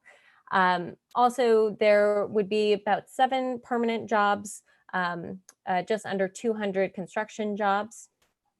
The one thing that I've found very fascinating from the cost benefit analysis, they also look at indirect costs and benefit. And one thing that they did look at is retail sales. This is an area where you can walk to a number of great retail locations, a lot that are locally owned. And you can see that just from the folks living here, in the increase in retail sales in year 1 would be $17.5 million. And over 10 years, that's $66 million. And so when people are asking for additional amenities and they want more things that they can walk to in their neighborhood, but you are lacking the density, this is one of those type of things that you can see a direct correlation. And then the final thing I want to mention is the property tax revenue. So as I mentioned, there will be a pilot schedule. So that is how much the group would pay in taxes, kind of a payment in lieu of taxes over the 10 years. And so that with the inflator would be around $300,000 to $350,000 per year. And then after year 10, you're going up from about $600,000 a year. And with that, Mr. Allison, if you would like to make any comments, and then we'll entertain any questions. I would be happy to make some comments. Can you hear me? Is the first question I've got. Great. Yes. I think it might be helpful, and I know you have a long meeting, so I'll try and make this short, but I think it might be helpful to hear a little bit of history here. About 2.5 years ago, as many of you know, my family's been involved in Kansas City, Kansas for 80-something years. And about 2.5 years ago, I was asked by some of the key members of the unified government if I would consider looking at what I might be able to help the city with outside of my family's land that's out by Village West.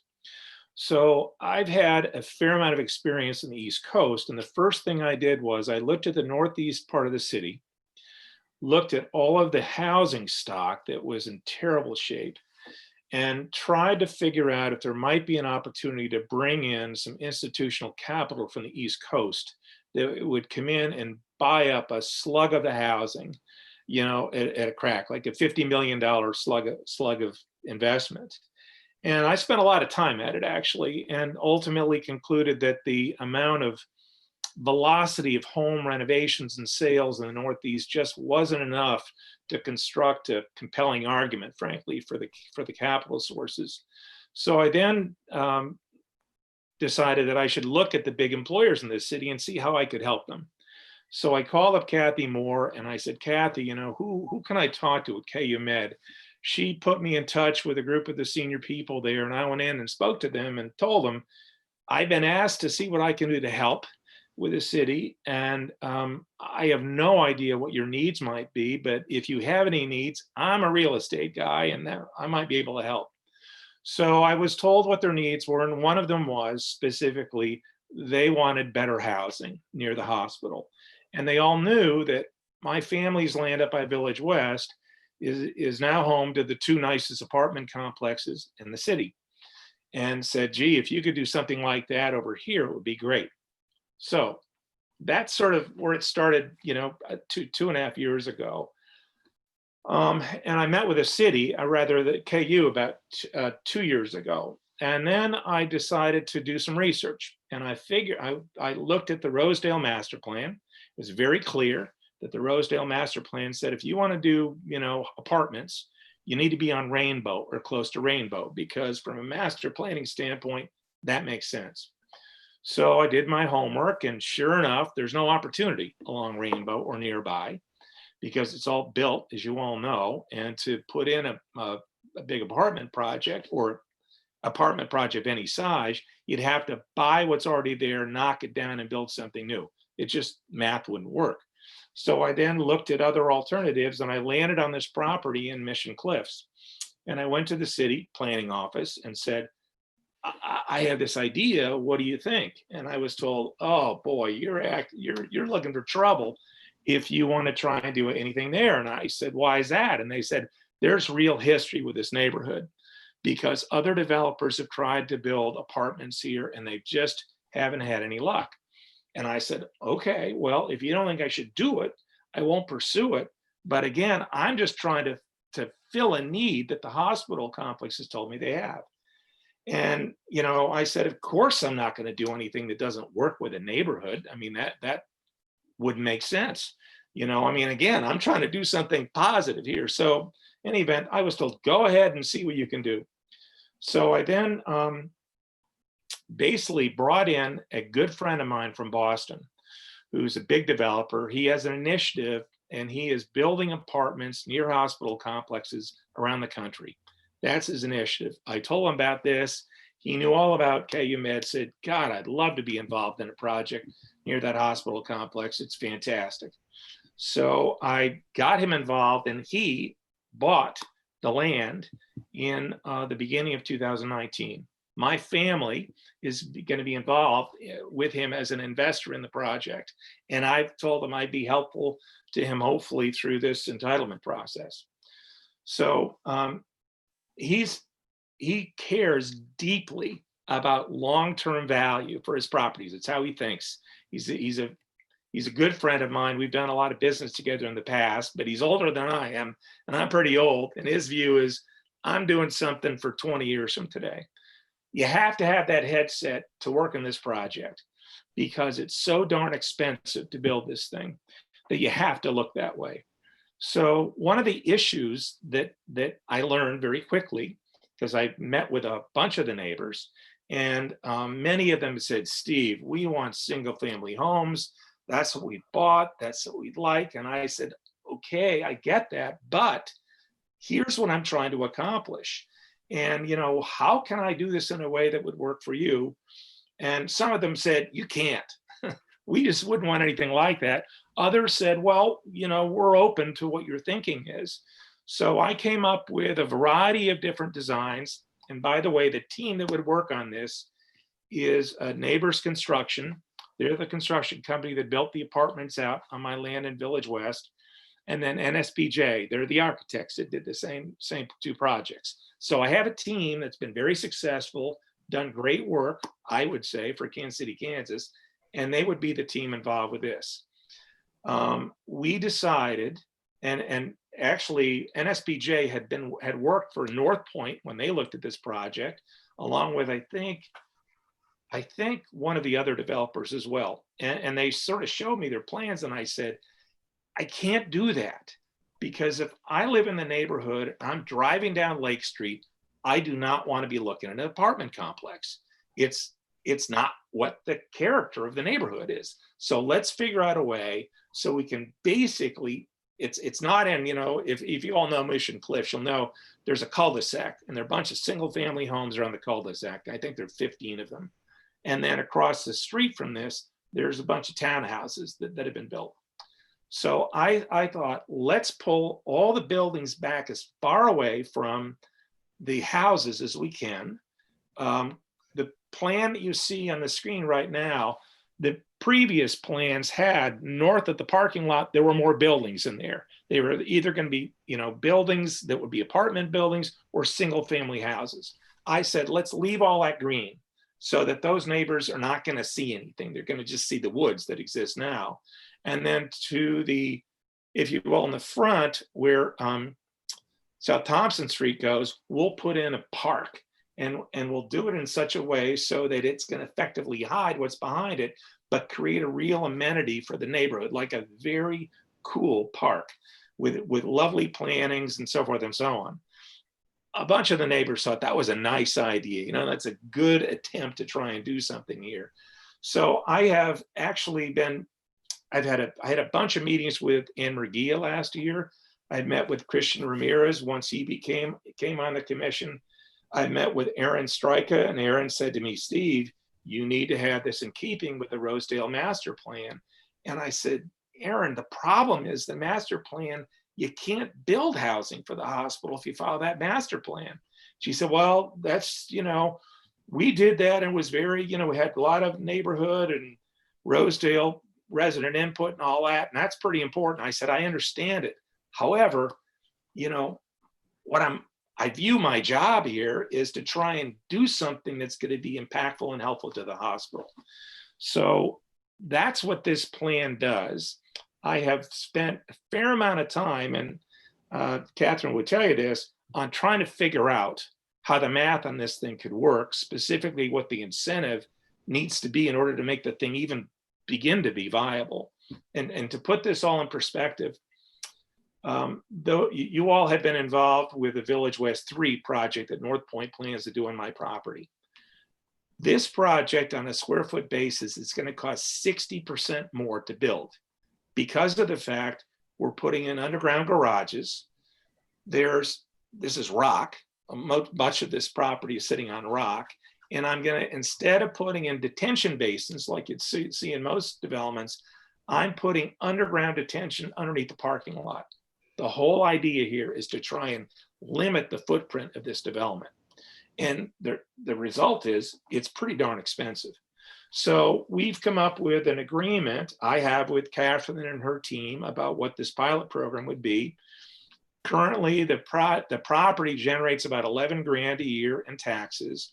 The taxes based upon this pilot program would start at 145,000. Unlike with the other projects developed for this site, this is only studios and 1 bedrooms. It's specifically oriented to the residents of the hospital, the researchers at the hospital, and those folks that want to live nearby because they work so hard and they want to be close. And I can say this with some level of knowledge because I have 2 of my 3 sons are resident doctors right now. And they're not in Kansas, but they're in other parts of the country. And for both of them, proximity to the hospital is really important because, as you all may know, residents get killed. My kids are working 70, 80 hours a week at the hospital. And so effectively, we're creating these small units, which are going to be attractive to those kind of users. And I'll tell you this, in terms of this entitlement process, I haven't even begun the planning part of that, which is going to mean I got to deal with traffic. I have to deal with design of the buildings, green space, shuttle service, open trail system. These are all things that neighbors have talked to me about.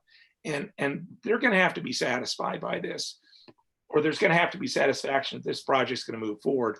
But before I go through all of that, I need to know that financially the thing is even viable.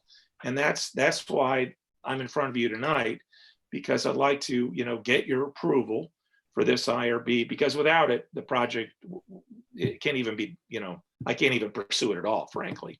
So I view this as at least a 3-step process. This is step number 1.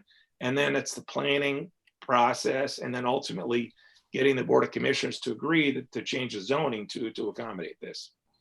So that's my quick story. And I'm happy to answer any questions anybody has. Thank you, Mr. Allison. Any questions from the commission members, panelists? Mr. Bryant?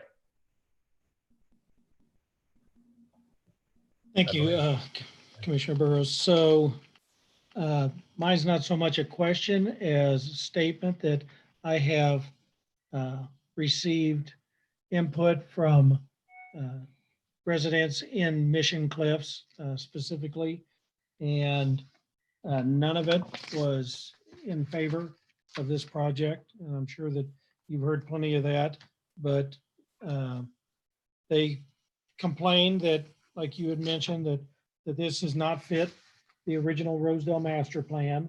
The area was expected to be zoned for single-family homes and townhomes only. The understanding was that the intention was for low-density residential builds only.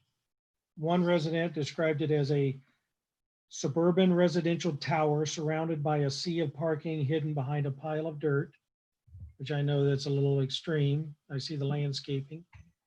The actual first residence in Mission Cliffs happens to sit on the board of directors of the BPU with me, and her husband, who is a previous commissioner, opposed this project.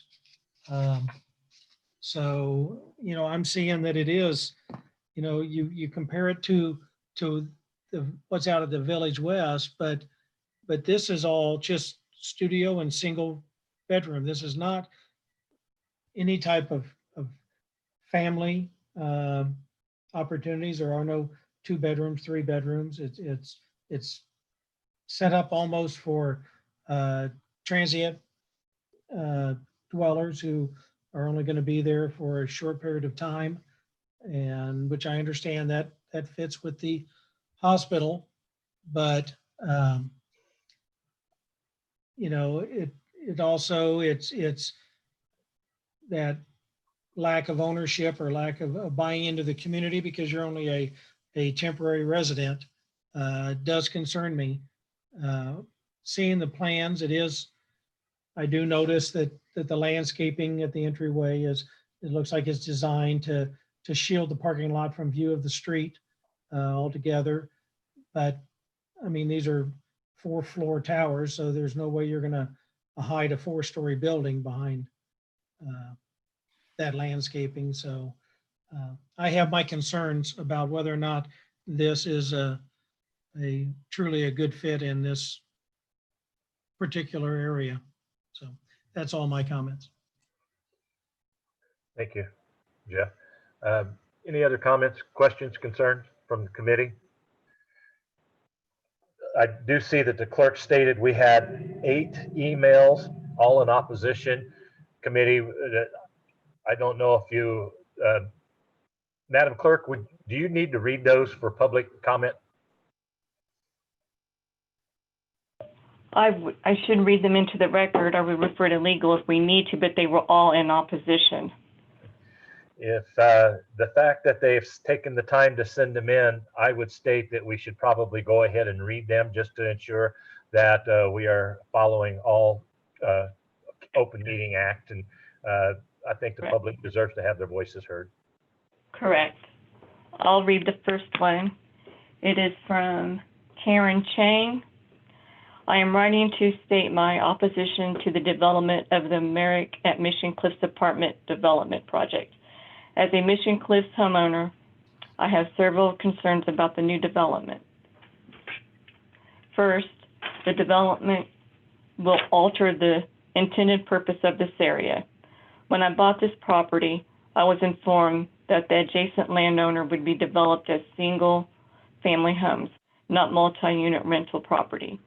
I invested in my home with the intent on living in a close-knit community of homeowners who has investment in the long-term vitality of their neighborhood. Second, the traffic issues will be significant with an additional 200 plus renters. There is one entry into the neighborhood, and this will cause great congestion, parking issues, and safety issues. I had many options when buying a home. I chose my Mission Cliffs home because I was invested in my community as it was laid out before me. I have faith that the master plan can be implemented as designed if we stick the course. Thank you for your time, Karen Chang. The second one is from Dwayne and Jamesia Donato. We are not in support of this development. We value the privacy and safety of our neighborhood. The entrance to Thompson Circle is already quite congested, and the upkeep of the entry roads, including Mini Street, are subpar by the UG, proving that not only can the streets not support current vehicle traffic flow, but further supports that the more traffic will cause more dilapidated roadways and more repair work than the UG can handle, given the current state of the roadways in our neighborhood. As a police officer and physician, we work hard and value our tax dollars are divided in relation to our immediate living radius. This development forces taxpayers to support unwanted residents who do not occupy single-family homes and therefore have no long-term commitment to how the area continues to be developed, increased traffic, and invasion of privacy. This development does not add to our property value, and quite frankly, the entire development process has been very unclear and inconspicuous. We are again not in support and have no desire to entertain further discussion for this development. We vote no. Then we have a letter from Zach Flanders.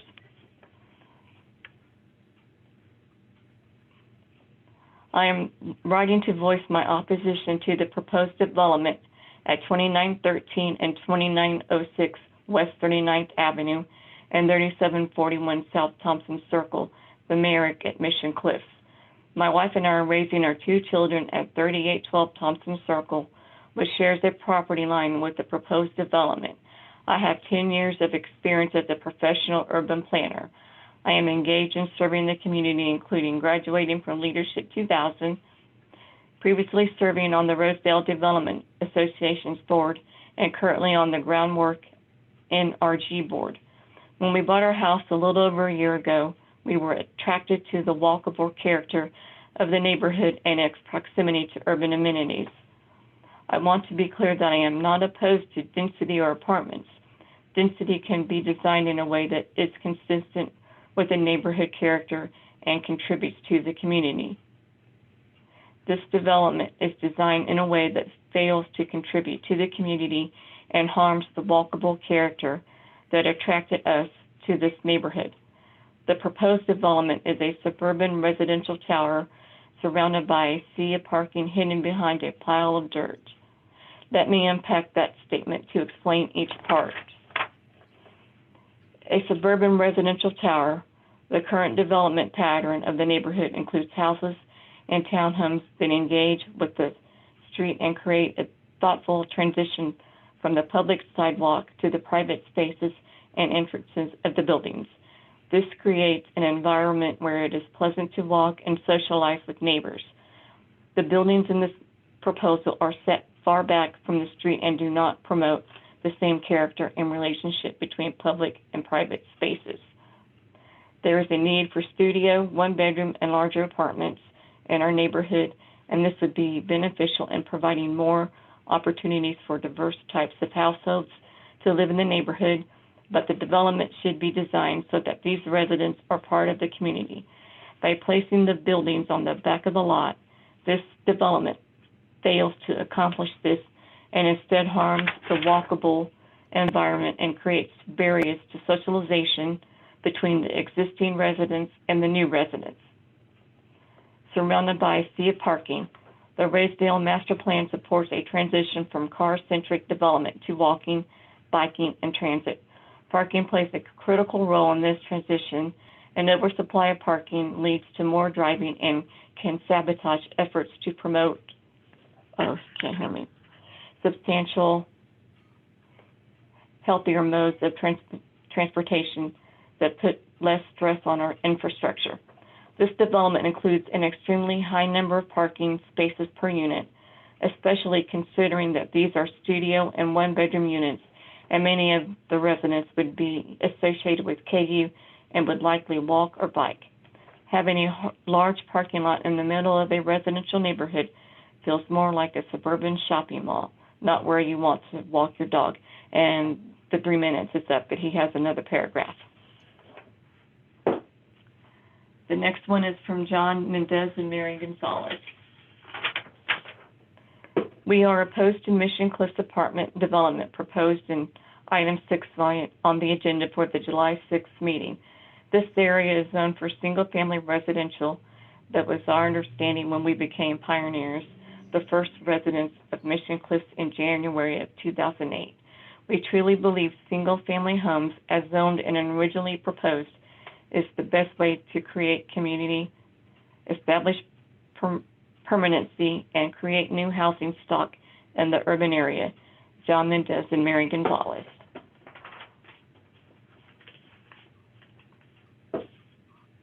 The next one is from Michelle and Marvin Robinson.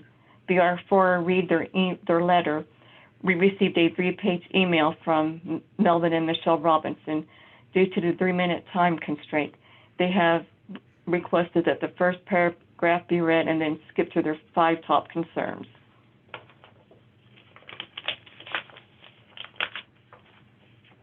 This was published in the Kansas City Star, June 30th, 2020. KCK at a crossroads. The evening of March 5th, Mayor Alvey explained how Wyandotte County had allowed and last residents for decades, resulting in swaths of abandoned property that caused the city and county to raise property taxes to continue functioning. Alvey said there's a demand for affordable housing in the Kansas City metro.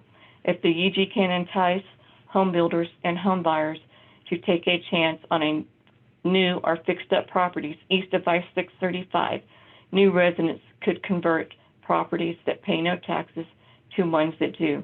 I really think it's time to double down on that strategy. Spoken at the Joe E. Emile Argentine Community Center for one of his past talks to community members about KCK's financial future by Mayor David Alvey. Their type 5 concerns: traffic. There's one way into the project and one way out, and that is a block before you ever get to the apartment complex. The proposed project begins at the corner Lake Avenue and South Thompson Streets. However, before you can get to that intersection, you have to go past Lake Avenue and South Minnie. At the corner of South Minnie, you can turn right, go 1 block, and make it to South Thompson on Lake Avenue, or you can turn left and head east to KU Medical Center and State Line. If you go straight at this intersection, you hit a dead end. Lake Avenue, South Minnie, and South Thompson are all residential streets. An additional 200 cars would cause traffic issues. Nothing in this proposal addresses this issue. The community worked for months developing a master plan for this area, which included residential and commercial development. An apartment complex for this plot of land did not fit the overall character or culture for this area. Creep. When Steve met with a few of us in 2019, his project was 158 units. Now it is at 162 units with the option for more land, and that is owned by the UG. Where does it stop? The city owns adjacent empty property. Why doesn't it do like Mayor Alvey suggested and entice some home builders to build? Homes sell here like wildfire. We, the Rosedale community, were given promises by the unified government for SFH. The goal of Mission Cliffs was to help improve the housing stock in Wyandotte County, increase the county's tax base, appeal to a diverse group of people ranging in age, culture, race, career, establish a safe place to live, work, and play. This area continues to check all the boxes. Within the community of SFH and townhouses, you have doctors, nurses, students, a pharmacist, a fireman, a police officer, a BPU board member, a teacher, and a couple of entrepreneurs. 1 block over from the development, you have Cerna employees, postal workers, KU Medical Center employees, and so much more. You have retirees and those starting careers. We are Black, white, Indian, Hispanic, and others. We are grandparents and new parents and everything in between. We live, work, and play in Wyandotte County, and we are taxpayers. And the 3 minutes are up.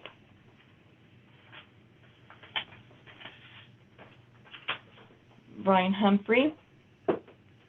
Ladies and gentlemen, once again, our neighbor Melvin and Michelle Robinson, have eloquently expressed our neighborhoods, i.e. Mission Cliff homeowners, collective concerns regarding developer Steve Allison's intent to build this large apartment complex in their previous email to this committee on June 30th, 2020. Furthermore, we'd like to add some additional comments in support of the Robinsons' concerns and request the UG Clerk's Office to include them as part of the public comments ahead of the July 6th meeting. These are in line of Howard and UNCK neighbors of the townhomes in Mission.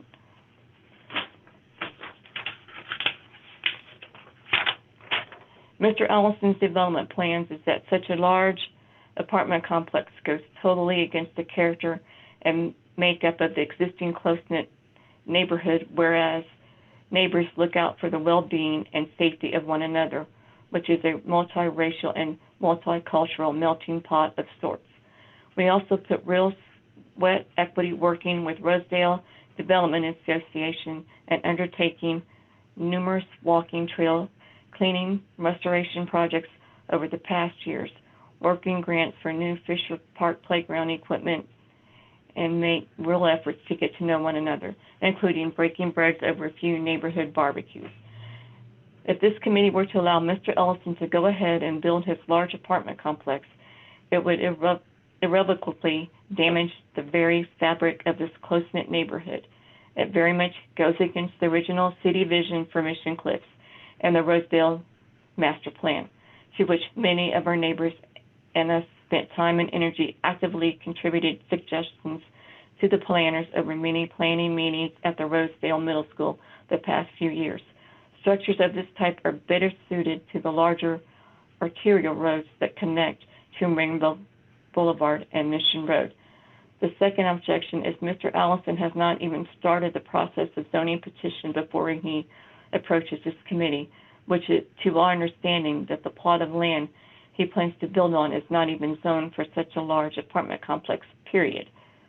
To that front, had Mr. Allison even attempted to apply for rezoning, his petition would already violate quite a few existing traffic, parking, road capacity, health, and safety conditions of this Mission Cliffs neighborhood. These are referenced to municipal code building codes and city ordinance from Wyandotte County's municipal code. Third, we object that Mr. Allison chose to use industrial revenue bond as his primary financing vehicle. We are appalled that he is attempting to use the public taxpayer resources to bankroll a private commercial development project that benefits him and his business alone, which we and our fellow neighbors don't want and do not support. There's a little bit more, but the 3 minutes are up.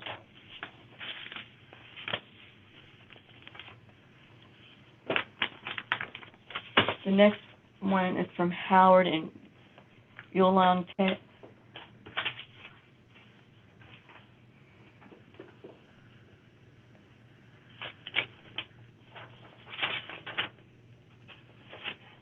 I'm trying to read what they...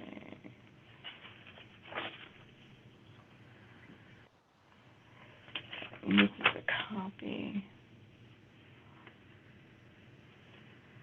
My apologies. It looks like this is a copy of the same thing, but they were going on further.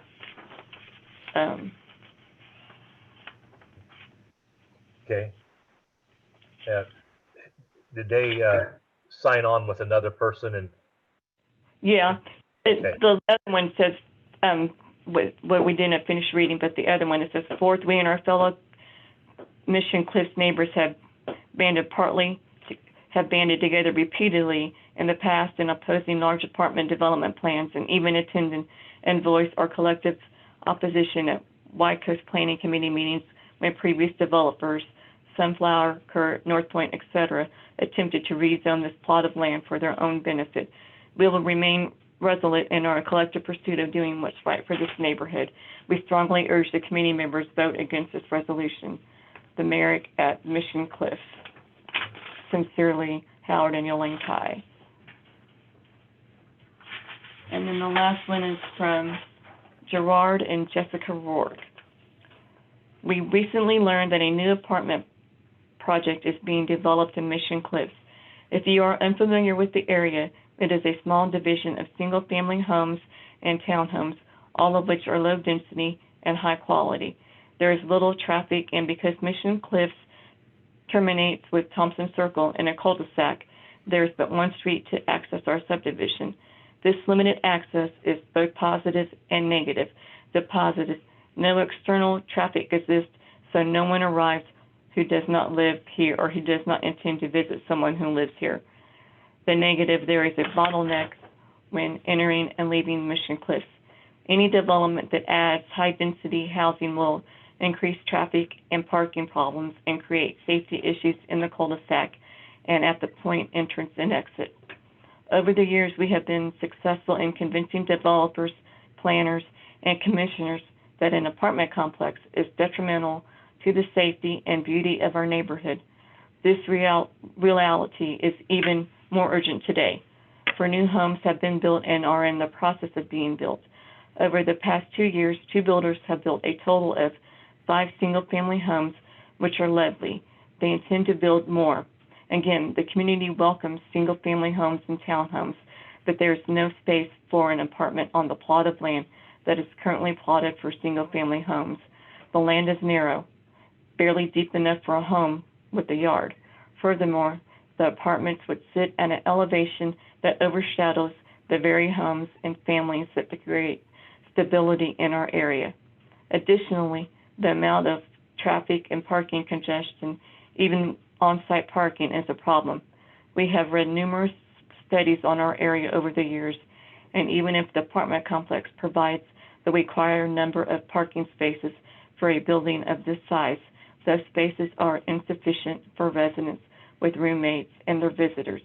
And since the development drops off the side of the cliff, the only place for overflow parking would be on the street in front of single-family homes in a small cul-de-sac. Our community is small and intimate. All children play and bike in the cul-de-sac and shared green spaces. We have community picnics.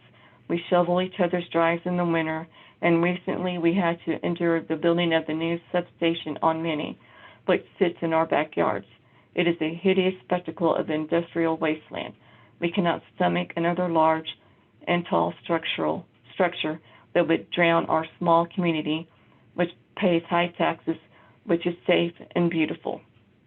On a final note, we understand that someone has told commissioners that parties and crime infest this empty space, which should be developed for single-family homes long ago, which the master plan illustrates, which we were shown by City Vision when we bought our plot of land and built our home in 2008. This is not the case. No parties have ever occurred here. No lawyers or drug users have ever been seen. Mission Cliffs is quiet. Even the KU Med students who live here are respectful and make no hassle or inconvenience to the neighborhood. To summarize, we respectfully ask that no apartment complex be developed or built in Mission Cliffs. The area is meant for single-family homes and townhomes, and builders are in the process of building homes even as I write this letter. Thank you for your time and consideration. And that is all of them. Thank you. I sincerely appreciate you reading those in. At this time, I do see a few commissioners do have questions. So at this time, I don't know who got their hand up first, but I'll just start. Mr. Walters, Commissioner Walters. Yes. Well, just a couple comments. I appreciate all the comments that the neighborhood residents to the north made. And I think some of their comments are obviously valid. I also think that we have to pay attention to the Med Center. They have issues that it would be great also to address.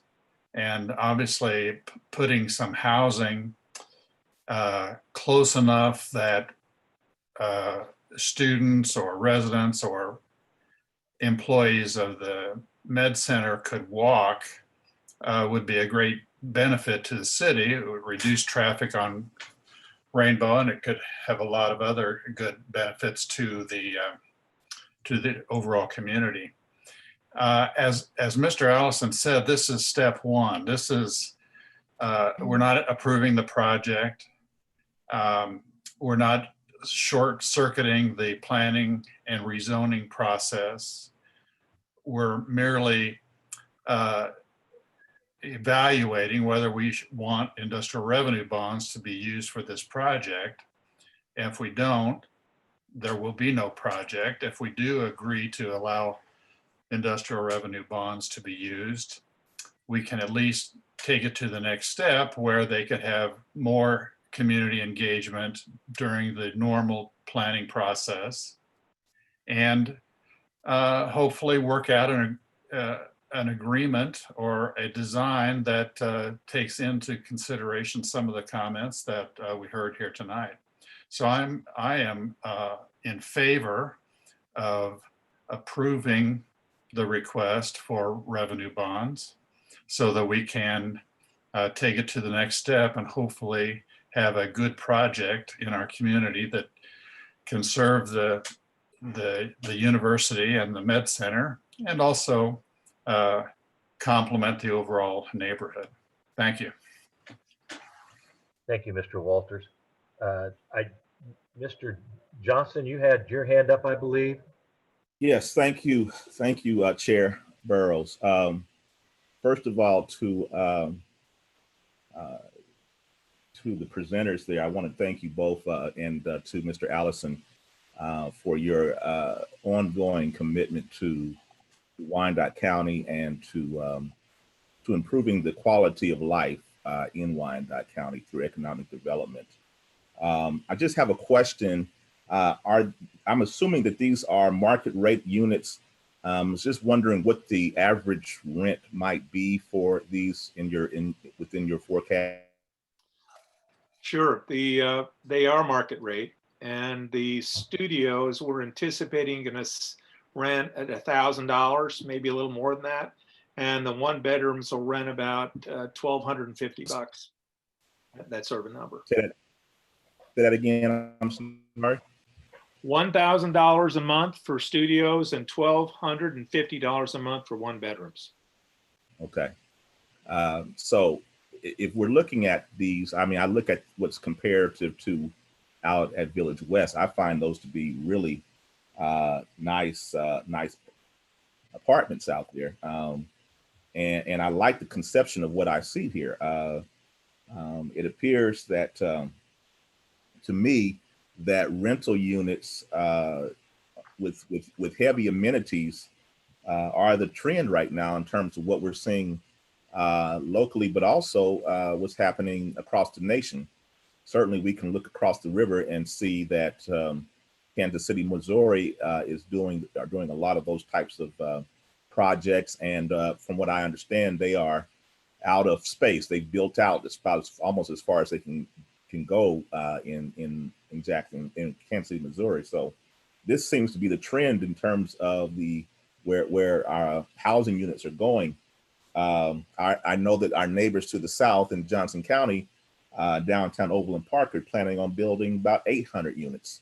And I know that there are some neighbors that have not been happy with that as well. So I appreciate the time that you have put in to try to create a strategy that would be amenable to the neighborhood. You've put in a lot of effort there. However, I think also I have to appreciate the neighbors of the Rosedale area who have worked very hard to put together a master plan as well. And just knowing what it takes, we just finished, I think we approved this in 2018, if I'm not mistaken, the Northeast Master Plan. And that took us quite a bit of time. And there were a lot of persons that gave their time and talent to the process. So I have to appreciate the work that the folks of Rosedale have done. The neighborhood, although it's not my neighborhood, I still respect what their wishes are. I just hope there's two. So I'll conclude with two things. I think I agree with Commissioner Walters in terms of maybe moving it to where planning and zoning, so that with hopes that we can find a solution both parties can live with. However, I would say that I would ask of you and your partners to continue to look at Northeast Wyandotte County. I know that you had mentioned that that was something that you had looked at initially, and I'm saying, hey, I think we would love to have a conversation about this type of development in Northeast Wyandotte County on some level, maybe not as many apartments, but I just wanted to make sure that for the record, I put that in there as well. So thank you to the chair, and I'll relinquish my time. Thank you. I believe I see Commissioner Townsend's hand up. Thank you, Mr. Chairman. I won't belabor this. A lot of the points and comments that I wanted to put on the record have already been made by my fellow commissioners. So, Mr. Allison, thank you for your continued investment in Wyandotte County. And I want to lead off with what Commissioner Johnson just mentioned. I would hope that you and fellow investors would consider some places in Northeast Wyandotte County that may not present the challenges with already established communities in some places. I would vote to move this forward for the purpose of hoping that continued discourse about this project could go forward, and maybe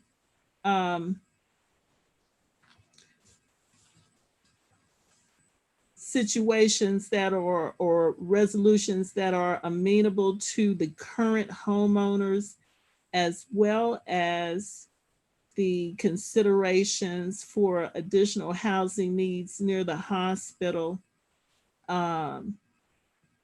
may be made, and both sides of this could work it out. Particularly also since the in-district commissioner does not sit on this committee, I think it's important for that individual to have input as well. I do have questions for clarification.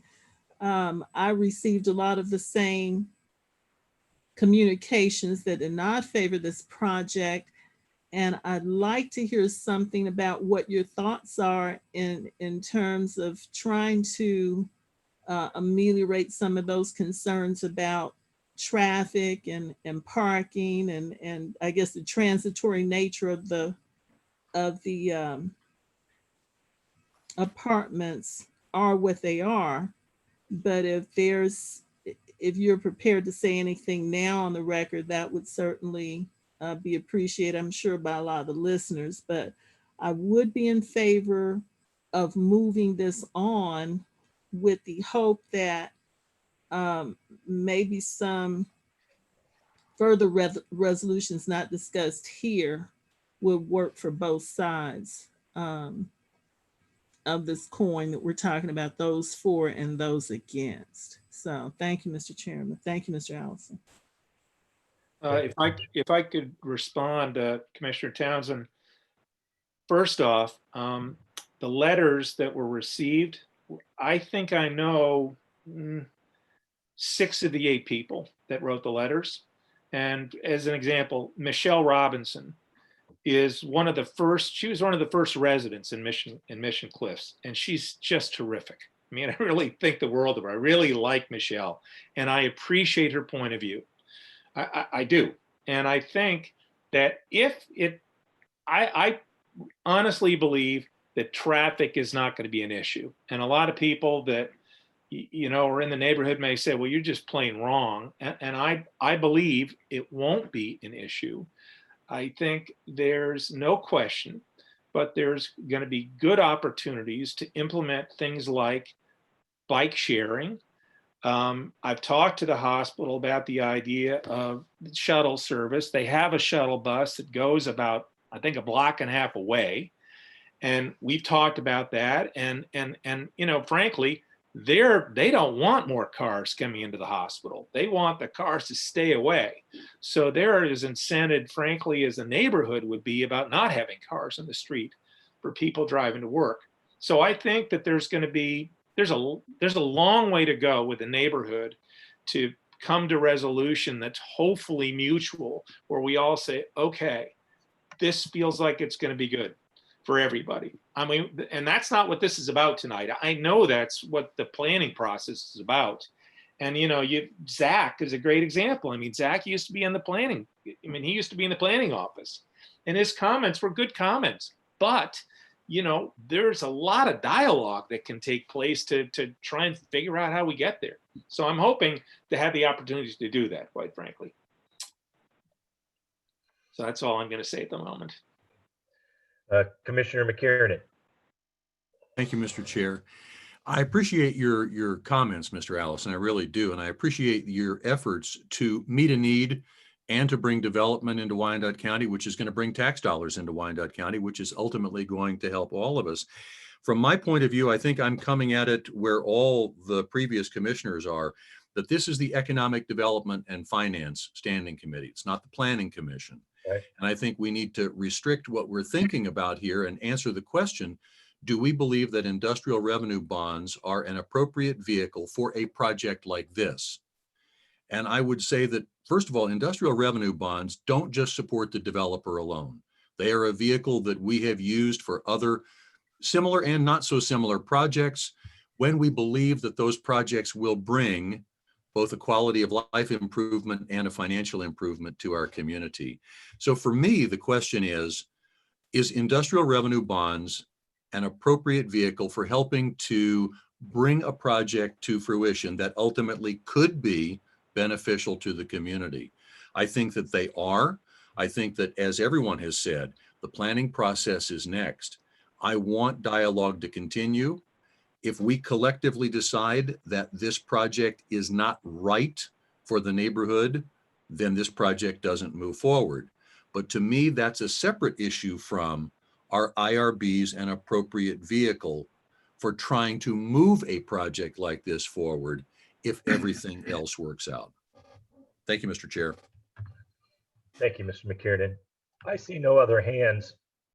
I would just like to. Burrows, there is a member of the public who has their hand up. Okay, well, by all means, introduce yourself and be mindful you have 3 minutes.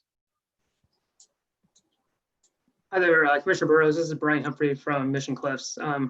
I've already submitted my statement, so I don't know the legality of any additional comments, but I'll let you answer that question first. And restate your question. I've already submitted my comments, and the clerk has read that. I don't know if I need 3 more minutes or if I could have 3 more minutes. If you've submitted your letter, that would account for your 3 minutes. But if you care to speak, it'd be different than what you, or in addition to what you already have, one of the members of the commission could make a motion to allow you that time. So without objection, Mr. Humphrey, I'll make the motion that we allow you to have the additional 3 minutes. This is Jeff Bright. I second that.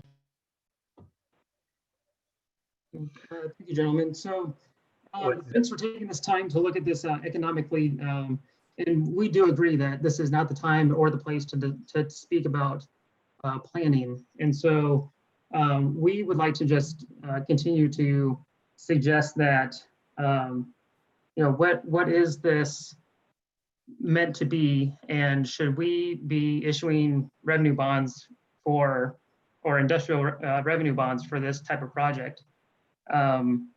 We have diligently looked over the plans. Mr. Allison likes to paint all this in a sunny context. I don't believe that that's necessarily the case for the comments that I have received as president of the HOA since our last meeting with Mr. Allison. We are always open for discussion, and we look forward to being able to work with whoever comes along to find something that might be the best fit. So with that, Mr. Allison has made a few efforts, but has never necessarily addressed some of the concerns about the green spaces and things like that, which hopefully will come up in the planning meetings in the future. So appreciate your time, and I'll turn it back over to you guys. Thank you, Mr. Humphrey. I do not see, oh, I see another hand.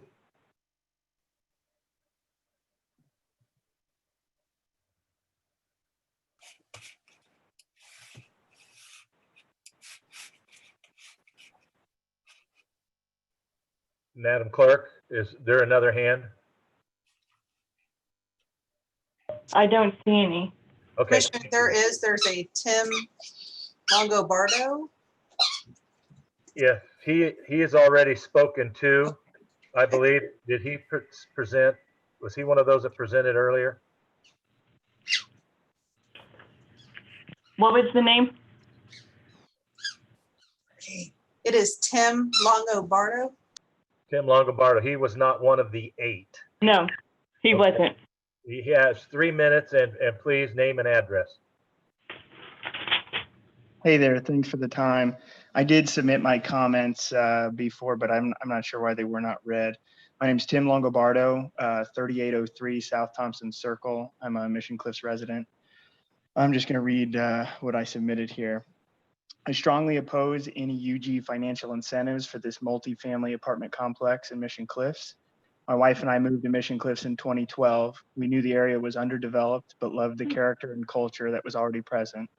We trusted eventually the existing green space would fill in with more homes and townhomes, fulfilling the original vision and bringing an even more diverse group of people together. We had our first kiddo in 2018. We're pregnant with our second. Mission Cliffs and our corner of Rosedale really is near and dear to us. We look forward to staying here for a long time, continuing to build upon what's already a close-knit neighborhood of folks that serve one another and volunteer together. The vacant land in Mission Cliffs is zoned for homes and townhomes. It's not zoned for multifamily. We were really grateful to contribute to that Rosedale master plan renewal. Tons of meetings and surveys collected to get as many stakeholder opinions as possible. Time, money, energy spent on producing that. And one of the plan's purposes is to guide our commissioners when development is being proposed. The plan explicitly reserves low density homes for Mission Cliffs. There wasn't a debate about that at all. The HOA board sent out a survey this week to property owners. We collected 28 in opposition, 2 in support. It's important to note that several of us, we did hear from Steve personally, and any of those that were not present, we shared those details with them. I don't believe the opposing residents of Mission Cliffs are anti-growth or anti-development. We're not against commercial developers. Please don't get the wrong impression. We're simply opposing high-density multifamily development in a neighborhood that was intentionally redesigned to bring quality, low-density residential builds. I'm sorry, was that the 3 minutes? You have 1 minute remaining. Oh, thank you. To an underserved area. So we would love to partner with the UG and a residential builder to fulfill that original vision. I did include some survey result summaries that I submitted to the clerk's office.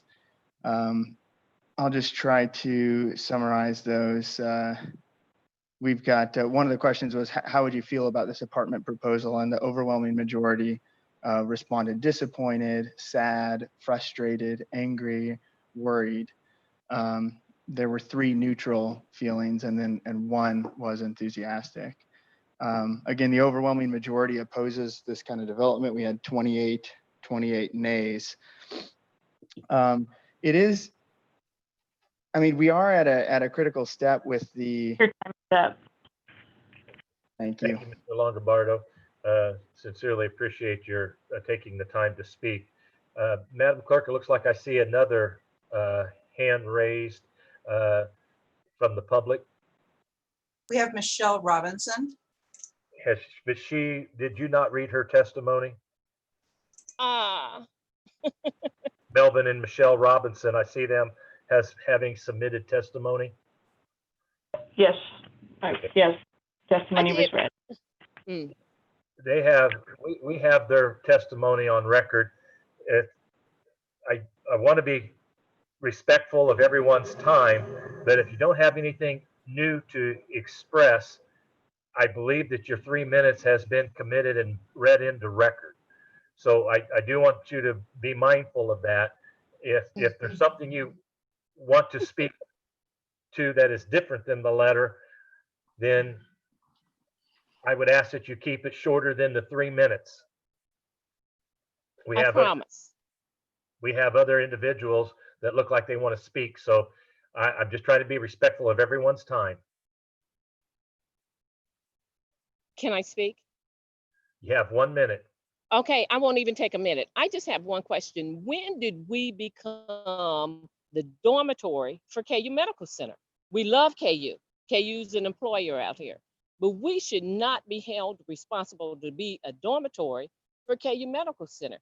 And the last time we spoke to somebody from KU, it was never the chancellor or the big guns at KU. It was somebody in the legal department. So when can we bring all this together before we approve IRBs? Thank you, Ms. Robinson. Madam Clerk, I see no other hands. I did see a hand from Commissioner Walters.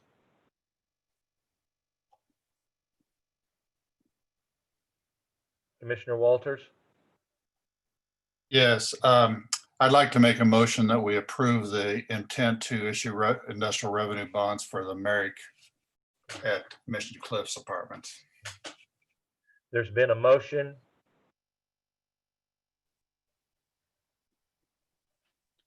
Seeing no second, the motion will fail. I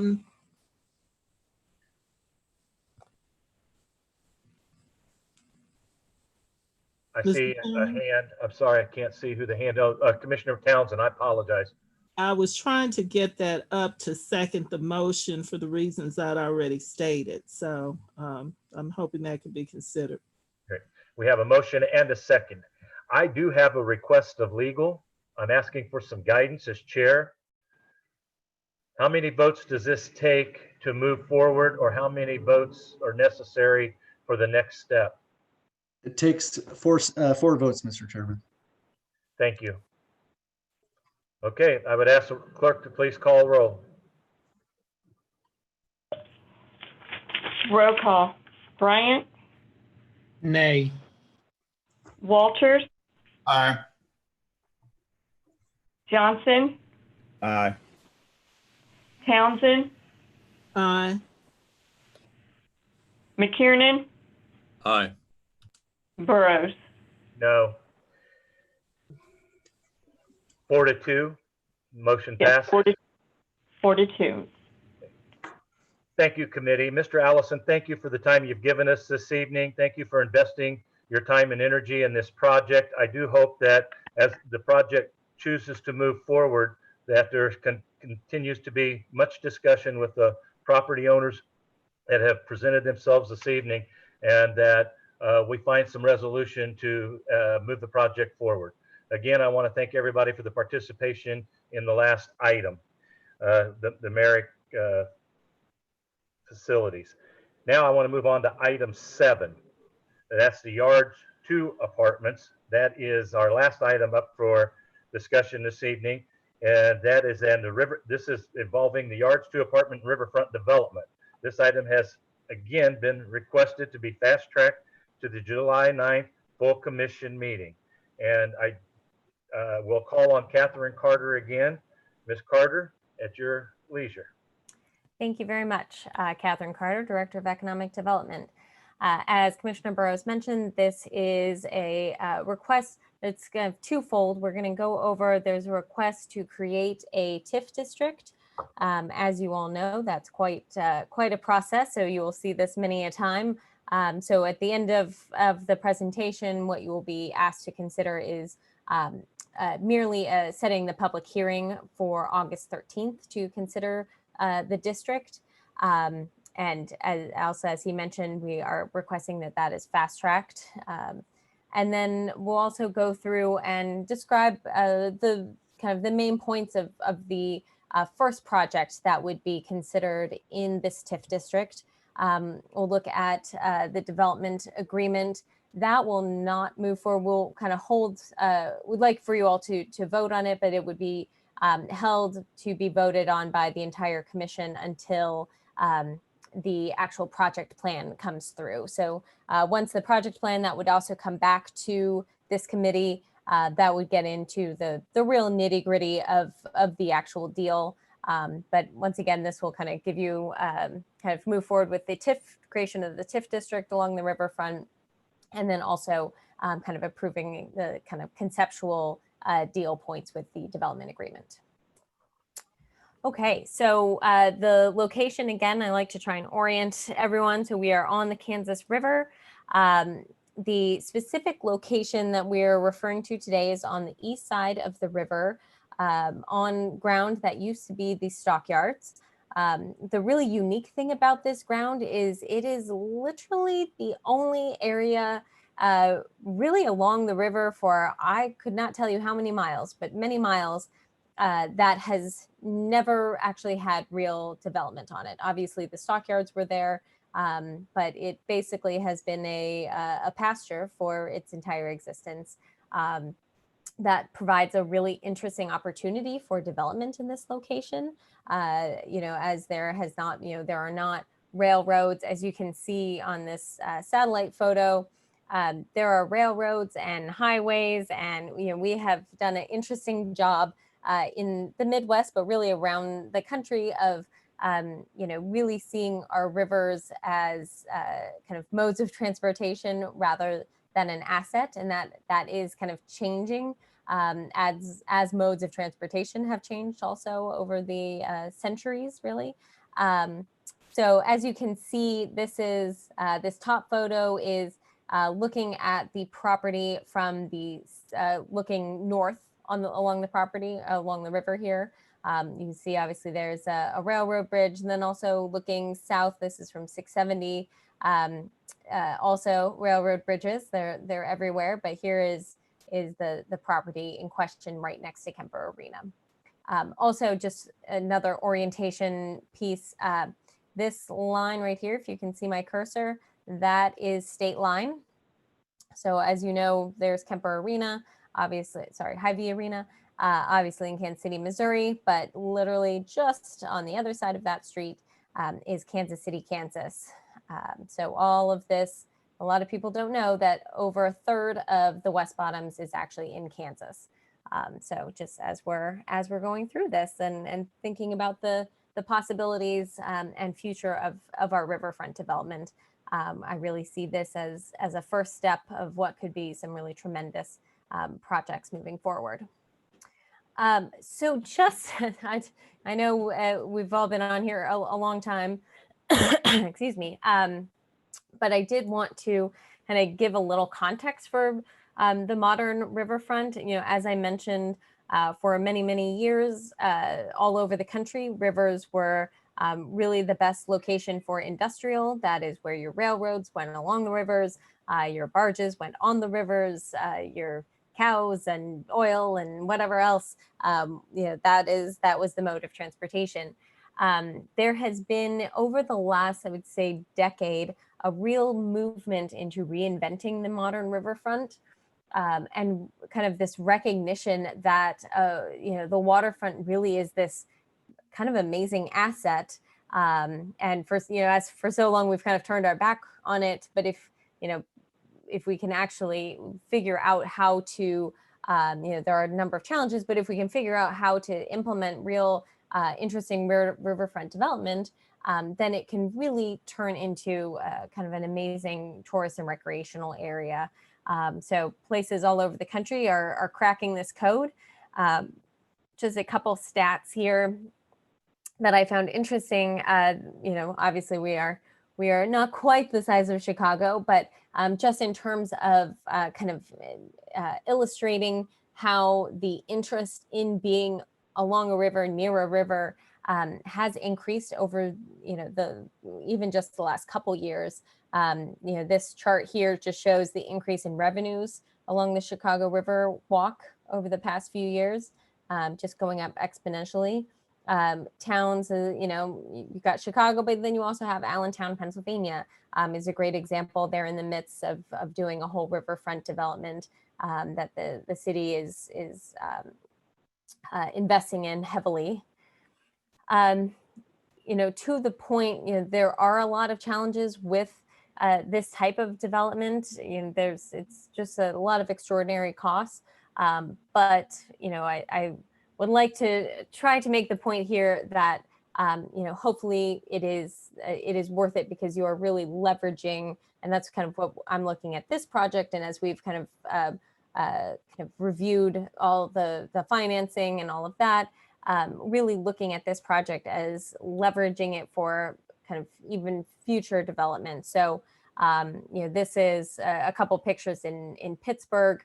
The city put in, or public sector, I think there were some state dollars too, put in $130 million. Obviously, we're not looking for anything like that, but they put in $130 million, received 2.6 billion, sorry, with the B, in riverfront development, and then an additional 4.1 billion in adjacent development. So really saw a 20-to-1 investment to development, as well as just while an initial investment may be on the higher side, what you're getting back over time in tax revenue, hopefully will make it the best option. So just to kind of set the stage there. So again, what we are looking at is that property. It's owned by Bill Haw, and he owns it 17 acres right here. Here's the Kaw River Bridge that I believe we're all familiar with, and you may see me come back in future months to discuss this. But here's the Hy-Vee Arena, and then this is the first phase of their project actually on the Kansas City, Missouri side. So this is the Yards Apartment Phase 1. And then this blue here is the Yards Apartment Phase 2 is what is being proposed tonight. I also just want to mention something that we are working along with the Army Corps of Engineers with the $453 million levy raise project are a number of betterments, and we are really focusing on both sides of, both the east and west side of this area in particular as kind of our showpiece in terms of all the different things that you can do with levees to make them a really better environment, and adding recreation and allowing for people to get down to the river, and for this to really be an active community asset. So just to give you a sense of the type of project we're talking about, this is really a first-class project. So these are photos of the first phase that is now open in Kansas City, Missouri. I believe they started with having residents move in maybe 2 months ago. So here are just a couple pictures. You can just see the type of development this is.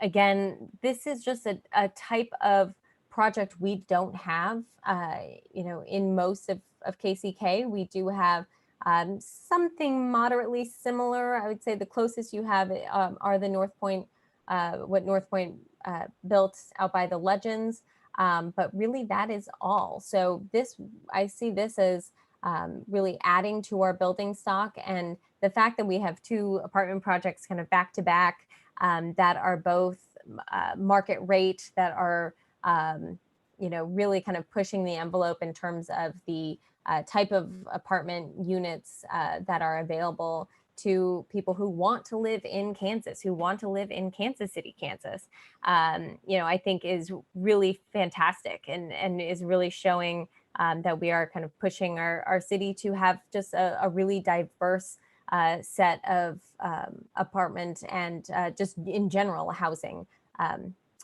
amenities and opportunities. So in terms of the first thing is creating the TIF district. What we are looking at is in blue here. So it would be the entire 17 acres that Bill Haw owns, in addition to the bridge. So this would be a single district here. We have talked with Mark One. They are interested in doing some future development here. We opted, we can always add additional property, opted to not, include that for now, partially because you have a building here. It got very, kind of very complicated with no immediate project in the future. But we are excited to continue conversations with them about potential office development and other things in kind of their very large parking lot that they have, and realize that they don't need all that land for parking. So, we would much rather see additional office space rather than a sea of parking. So that's kind of yet to come. But I do want to mention, by setting the, I'll actually go to the next one. By setting the district, that is just creating kind of that first step of the process of a TIF, is just saying, yes, this is an area where this is a possibility, a tool that can be used in this location. The next step is actually breaking it down into project areas. Each project area can have its own kind of formulation of how that TIF gets implemented. So what we are discussing and what we're going to get to is only talking about this project area 1. So this would be a completely different deal for project area 2, 4 being the bridge, and 3, which we anticipate would be additional retail, potentially a hotel, as well as possibly more apartments. So each of these kind of has its own flavor. So just want to really highlight that. Then moving forward, I am only referring to the deal points for project area 1. So now we're getting into those specific deal points and what we're looking at for this first phase of riverfront development. Really wanting to kind of set the stage here and set the tone for what we believe will be, really an exciting way to stimulate additional development. So this is a just over $40 million project. Again, first class apartment building, looking at about 230 units. Additionally, so the units would be in this blue section here. Additionally, the option for retail space, about 6,000 square feet of retail. As I mentioned before, this really does complement the Levy project. They have even discussed having kind of an overlook be part of this project that would really seamlessly be able to encourage the public to engage with this project and with the river, as well as the residents who are living in the apartments. And then again, this is really looking for first class amenities. So health and fitness center, outdoor grill, kitchen, patio space, dog park, in-unit washer and dryer. So when we get to kind of the specifics of the plan, we are not talking about any bond issuance. This would be 100% pay-as-you-go TIF, which is important for us. We've really taken, I like to do this for every project, but I feel like even, with this one, we have taken it to just the nth degree. We have looked at literally every dollar in this budget to figure out what we could do to make this project work. We've been working with Flaherty and Collins. Ryan Kronk is on the line here. And so when I'm sure you'll have some questions coming up, so he can certainly answer them. But I think he was one of the first people I met when I started this job over 2 years ago. Flaherty and Collins has been really interested in KCK, has really wanted their Indianapolis company, and sees a lot of promise and really wants to get into this market. And we've been trying, a couple of different locations, trying to find the one that would make sense. And we think this one does. So what we have negotiated is a $11 million cap, and additionally, that would have to be no more than 23% of the total project cost. So this equals about 100% of the increase in property taxes in project area 1 for up to the max of 20 years. Of course, when they either hit that 23% project cost or they hit the $11 million, then the TIF would term out. And so even if they had not gotten all the 20 years, although we anticipate it would be very close to that. So that's what we do with that cap. But really, some of the benefits that we see, as I was talking about before with the riverfront development, incenting multifamily first really does stimulate other development around it. So that office, that retail, having more restaurants. We'd like to have as many KCMO restaurants come over to KCK and spend their dollars over here, but we need to have some of our own residents and get some of that density going so that we can really leverage this to get additional development. Also, we see folks living here being patrons of the Merc and doing a lot of their shopping in downtown KCK. So we are excited about adding additional shoppers there and just generally increasing the density. There's a lot of benefits to having people live in this area where we have not had any residents in the past, as well as we would receive sale tax and of course the pilot revenues. And then just generally leveraging the Kansas River as an asset. This is something, as I mentioned before, that we have not done in the past. But I believe we are ripe to really take advantage of. And considering that we have in Kansas City, Kansas, the opportunity in this location to have an area that has not been developed and really kind of provides us a blank slate to get something done. So I will turn it over, Mr. Kronk, if you have some comments, and then we'll open it up to questions. Thanks, Catherine. Can you hear me?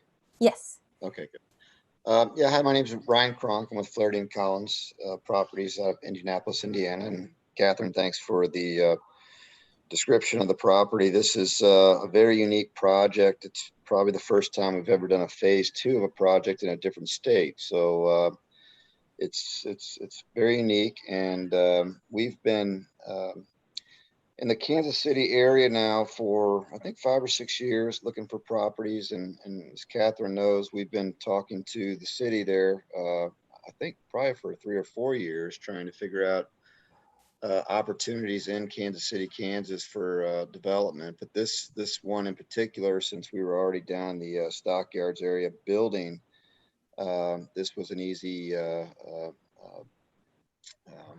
for us in terms of our growth in the Stockyards and partnering with Bill Hall. Bill Hall is the landowner in this area. We just opened our first phase down there, as Catherine mentioned, and very unique times with the COVID and all that stuff. But our leasing has been surprisingly well during this time. We're about 24% leased, and we opened the doors in April. We've gotten great feedback. We've been working with Catherine on a phase 2 because we were confident phase 1 would be successful. So this is something that, when we get to probably 70 or 80% leased on phase 1, we'll be able to go to a construction lender for phase 2 and commence construction on that. Catherine showed some pictures. We take every project and try to be cater to the market as a whole in terms of what we should do. This product that you see in the Stockyards is a very, we've had people in our office say this is probably the interiors are the best we've done to date. And I'm talking about our whole portfolio in terms of how the amenities came out in this one. But we really try to, phase 2 is going to be an extension of this. We're not going to design the same product, but we are going to design something that is on par or better in terms of architecturally and amenity wise than phase 1. Some unique things we did in phase 1. I'm not even sure if I've told Catherine this, but we actually partnered with in the stockyards with the Amagoni Winery, and they actually built or planted a vineyard in phase 1. And we're going to use that vineyard to, to essentially create house wine that residents can work, go to the winery, learn how to make wine and all that good stuff. And obviously we've got fitness and we've got pool and a lot of the things you would typically see, but we've also got kayaks in the building that the residents in this particular property to play off the river, to activate the river, that residents can just grab these kayaks, go out to the river, and bring the kayaks back. So architecturally, we're using the same architect, Kim Studios, based in the stockyards. Our goal ultimately is to not finish with phase 2. We want to continue to build and make this area more dense with more residential. Would love to do more commercial as well. The commercial component that Catherine shows in this particular really needs to be something destination oriented. I mean, obviously, if you're thinking about real estate, this is not the most highest trafficked area in terms of passerbys, but it's got a lot of character that the other areas don't. And we get a lot of interest from a lot of unique, I'd say, entrepreneurs that want to be down here. So there are people we're talking to that see the vision of this area. They see the opportunity of being on the riverfront, and hopefully we get someone unique down there that would draw people down to the area. This phase has about 227 units right now as designed. Phase 1 had about 230, so you're looking about the same size product. The other unique thing on phase 2 that we're looking at, our average square foot per unit on phase 1, I want to say was about 840 square feet. We've dropped it slightly to about, right now, I think we're about 780 square feet on phase 2. And that's based on feedback we're getting in the market right now. Those trends constantly change. But the overall mix we're looking at is about 30% 2 bedrooms, and then about 70%, which will be studios, 1s. And we're going to do a very small amount of micro units, which we've not done a terrible amount of. I think we've got right now about 10 to 15 what I call micro units. And those are units that are about anywhere from 350 to 375 square feet, because we are seeing pockets of demand for those types of units, and we're going to implement those in phase 2. So that's, I guess that's kind of, I'm not sure if Catherine mentioned, but the bulk of the parking for this also will be in the parking garage that is controlled by Kansas City, Missouri. And that's where our phase 1 parks as well. So although Kansas City, Kansas has no direct involvement in that garage, we're kind of finalizing an agreement for phase 2 to continue to park in an existing garage facility, which is good because you don't have big surface lots and all that good stuff. So we're excited. Like I said, this will be our first project in Kansas City, Kansas. We hope to do more, and Catherine knows we'd love to do something downtown, but in the short term, we're dialed in, focused on getting this done and going. And I'll take any questions and appreciate the time tonight. Yeah. Catherine, any further comments? No, I'm just happy to take any questions. Thanks. Okay. I do see Commissioner Johnson. Yes, thank you, Chair Burrows. I'm supposing this is in the floodplain area. And go ahead. Well, so this is the levee here. So there's a levee right here. You can actually see it as part of, it's on kind of, I think the top of the levee is right here in between those 2 lines. So that is actually being raised up. So it will all be in the 500 year flood area. So we feel really good about, we've been working with weekly calls with the Army Corps of Engineers as well as HNTB, who are doing all of our work for the levy raise, to make sure that we are able to kind of plan for the future on both sides of the banks here, so that we can have riverfront development and not have to worry about flooding. Well, good. I mean, that certainly will be an issue that needs to be addressed. And I'm just wondering, would there be any other considerations within the overall plan as it relates to the developers themselves? Or is that all just something that we have to consider as the UG? So we are we're partnering with Bill Haw, the property owner, to do some things such as doing some fill, so that we'll actually, even though the levy will be raised, we are actually bringing the rest of the land that is next to the levy up to the same height, so that that will be kind of a benefit for future development. So they won't have to look at a giant kind of berm in front of them. They would actually be kind of on level with the levy.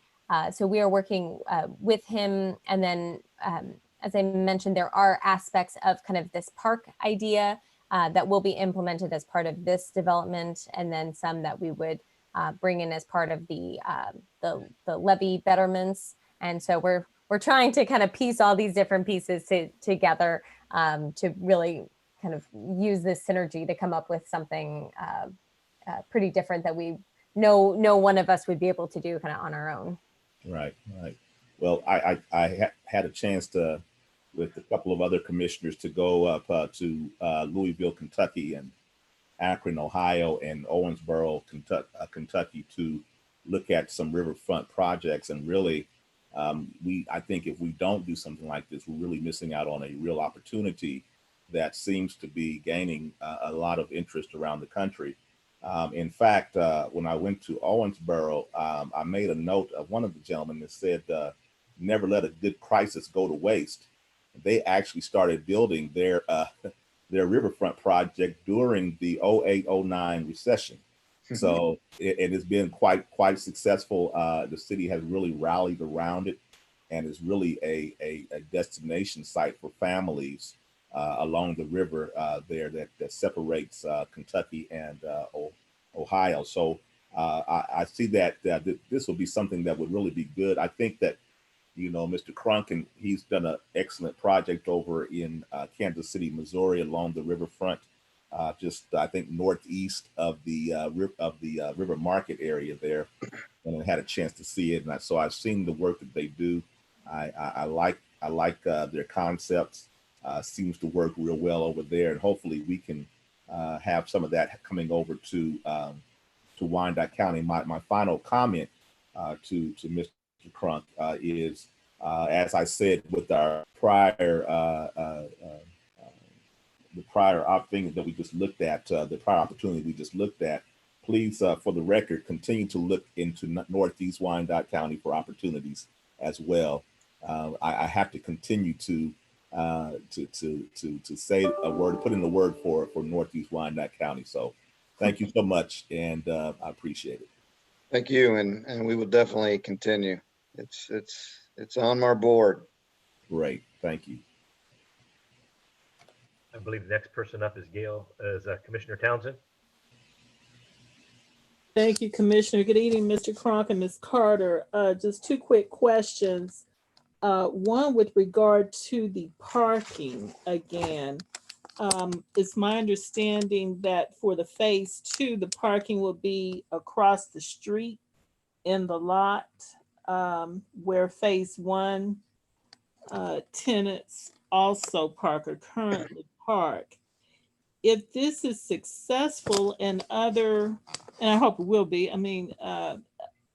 in drawing other people and amenities there, what does the parking plan look like for others who do not live there to come and enjoy what might be a destination? What are we looking for that, with respect to that?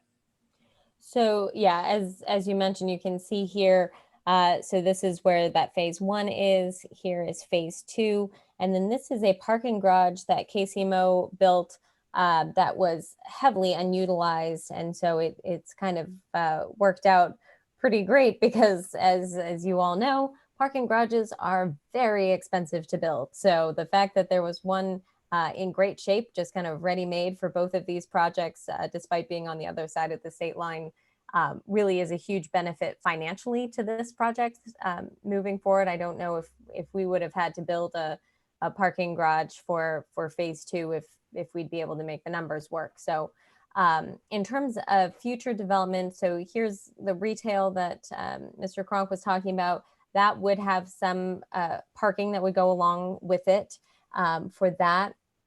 Additionally, we are, as we're moving forward with potentially with the bridge project, looking at having some parking on both sides, kind of as trailheads. So this would be kind of a dual trailhead. So we would get folks from both sides of the river, use this as really a location to draw people in, providing some opportunities for them to get to the water here, as well as easy access for parking. So those are things that we are working on, and that's really specific to kind of the recreational side of activities. So those we're working on with the Levy project. As we would move forward with future either residential, hotel, retail, that we would have to come up with kind of parking as those opportunities presented themselves. This is Ryan. For all the future development beyond what I'd call this next phase, we would have to definitely integrate parking, most likely structured parking. Bill Hall, like I said, who owns the property, he's very, his vision for this area is to get as much density as possible. And for that, it would have to go to more of a structured parking scenario to accommodate that. But those future phases are going to essentially have to self-park because there's not going to be any, there is no residual parking really left in the, I would tell you that the Kansas City, Missouri's garage is, even with this phase 2 that we're building, is still underutilized. But they're not going to allow future phases to park within that. But there's plenty of ample parking in there for what I would call public parking to service restaurants and other area amenities. So with respect to the phase 2 parking, you said that parking facility is one that KCMO owns? Correct. So for your tenants, do they have to make a separate parking arrangement? No, their arrangement is essentially through us, and they don't have to deal with the city at all. We're structured an agreement that's similar to what our phase 1 is, and it's essentially a very, very, very long-term lease with the city. The city basically gives us what I'd call garage passes, okay, and then we essentially administer those to the residents. So the residents, for all practical purposes, they don't really even know who owns the garage. They don't have to deal with who owns the garage. We can charge for parking. We can not charge for parking. We're currently offering free parking, as you can probably imagine, with the current market, with COVID and trying to build traffic. That's one of the specials we're offering out of the gate with this. But we completely control, and I guess the tenants only interfaces with us. So, and that's how it'd be in this phase as well. Well, and you really answered the question I had was, would the cost for parking be additional to their rent? And from what I understand, you're saying right now that is an amenity included with their rent. Yeah, it's all based on the market. And, obviously the unique circumstances today, we're not, that could change in 6 months. It could change in 4 months. But right now, I think the rents, I think that we're averaging right now out of the gate are probably about a blended average of between $1.45 and $1.50 a square foot. And with that, right now, residents are getting free parking space. Okay. One last thing, and this may be more for Ms. Carter. As I was reviewing the executive summary, under item 3, Mhm. the project, paragraph B, it talks about what may or may not happen if, well, it says the developer is not required to construct the retail space that we've been talking about. I guess that would be the pink area shown on the diagram we're looking at. Correct. But if developer does complete construction of the project and retail space is not included therein, the UG terminate. Something's missing there, some verb. What are we saying here? Oh, thanks for noticing that. Yeah, so basically what we're saying is we would very much like for them to build the retail space. We see that as a real amenity and something that we would like to push. That being said, we also recognize that these are pretty extraordinary times, and we also don't want someone to build retail and then it just sit empty. So, just kind of recognizing, kind of the times we live in at this exact moment. However, what this is trying to say is that if they do build the retail, then they will have access to a CID. So adding another percentage to the sales tax there to go back into the project. However, if they do not build within a certain period of time, I believe it is, I think it is with the project. So I think that if they haven't built the retail by December 31st of 2025, then they forfeit. There's not just a CID that goes with that location forever. That is not what we're saying. It's only specific to if this retail specifically is built. Okay, so what are we saying if it's not built? Then there's no CID? Correct. Okay. All right, thank you. Sure. Commissioner McKiernan? Thank you, Mr. Chair. First of all, I really like what Flaherty Collins has done in other parts of our city. I think they do build a good product. I would be excited to have them as a partner on this. Ultimately, I do support this project. I had the opportunity to travel with Commissioner Johnson to Louisville and see a pretty incredible waterfront development there. And last summer, my wife and I had the opportunity to visit Vancouver, Washington, just north of Portland, and see the still in completion phases Vancouver waterfront, which was absolutely incredible in how they had reclaimed and were using the waterfront for both residential and retail and restaurant and other public uses as well. I suppose it would be disingenuous of me to support IRBs on the last project and then say I don't like the TIF on this one. Ultimately, I do think IRBs bring a better short-term return on investment, but I'm willing to support this TIF area because I'm betting on this being the mythical catalyst. I really do think this could be the first step of something that drives a lot more development. Catherine, if you could go, I think it's to your next slide, the slide that has the broader view. So go backwards then. That one.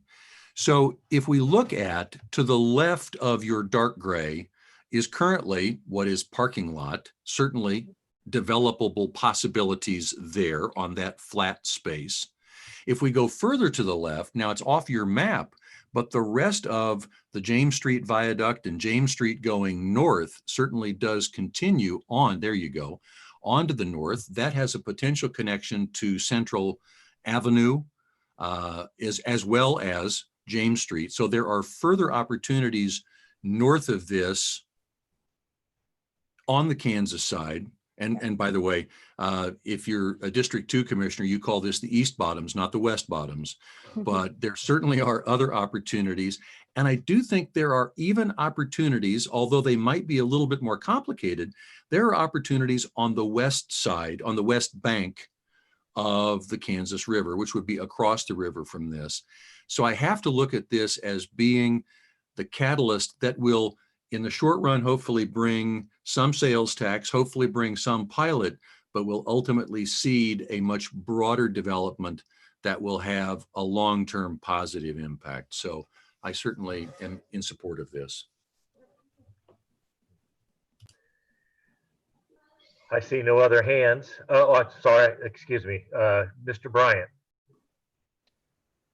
Thank you, Chairman. So you talk about catalysts for this area, but I think that it could go farther than that. You know, when I toured the Rock Island Bridge and we were talking about this whole area, what I see from this is actually the possibility to improve the house stock in Armourdale as well.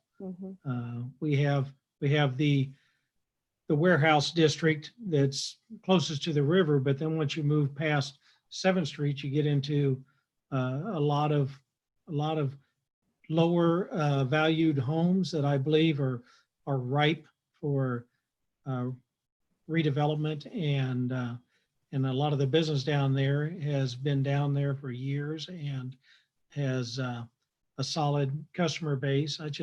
I think that this is a golden opportunity to do something with our riverfront that we have been yearning to see for decades now. So I appreciate you bringing it forward.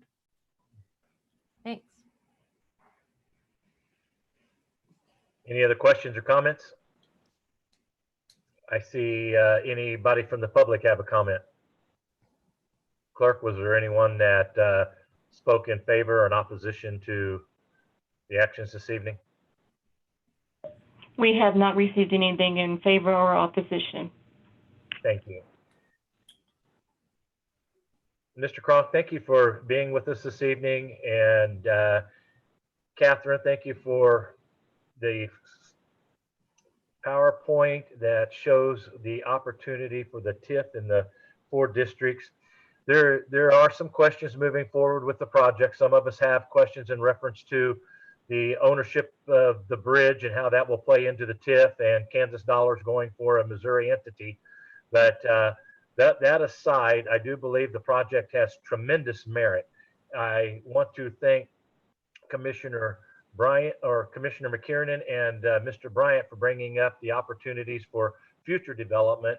The synergy around a quality development is always something we anticipate will occur. And I believe that Mr. Hall, Mr. Cronk's project will do just that. And I have read through the contract, and I do see that there are provisions that disallow certain businesses in that retail zone. So that I am excited about, that we will have quality retail in those areas. And with that, I would entertain a motion to take action on the project. Mr. Chair, this is Brian McKiernan, Commissioner District 2. I would move that we adopt the resolution which tentatively approves the redevelopment agreement and sets a public hearing date of August 13th to consider the redevelopment district, and that we fast track both of those to, Catherine, help me out, which meeting? The 9th. That we fast track both of those to the meeting of the 9th. Harold Johnson, Commissioner District 4, second. We have a motion and a second. I do have one question of legal. The TIF districts that are established, Patrick, does that include the bridge? So it can receive TIF districts before any approval? So, in the TIF district? So Catherine can correct me if I'm wrong, but the bridge is included in the overall redevelopment district, but not in the specific project area of the apartment. Right. Yeah. So at this time, the bridge would just be in this district. So basically, that just removes one step when they want to come forward and request some incentives. So any any deal that we would make with the bridge, they would basically have to start, from this point, kind of moving forward. So the district would already be in place, but they would have to come up with their own project plan. So this is purely only talking about the apartment. And Mr. Chairman, could we hold these as two separate items? Because only the TIF resolution is being fast tracked. So they're, I think it'd be best to hold these as two separate items. Okay, thank you. And just for my clarification, Patrick, and that's why I bring this up. I know that there's been questions in reference to the bridge, and I want to make sure we give the bridge its due justice and don't want to include it in something that may overshadow a development opportunity in the future. So is the bridge contingent to the development of Project One? No, they are completely separate, despite being in the same overall redevelopment district. So really looking at this TIF district, it's really looking at this as more of a master plan and kind of what could happen. So that includes down the line, the bridge potentially having a project on it. But when we're actually looking at the development agreement and what will be coming to you probably in another month, which would be the project plan for the apartments, that is phase one and not contingent on any other future development. Wonderful. So the next question I would have is, there could be a substitute motion to accept the plan as presented, excluding section 4, which would be the bridge from the TIF plan. A substitute motion is always in order.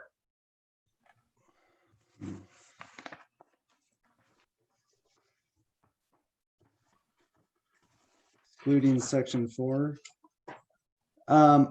Commissioner, I think the issue is, I think we'd have to redraw the resolution and have a new description in the resolution. That's problem because we already have the map attached as an exhibit. So yeah, so I mean, just to kind of reiterate, so for the bridge to actually get approved, so it would just be in this district. That does not allow it to have any kind of incentive.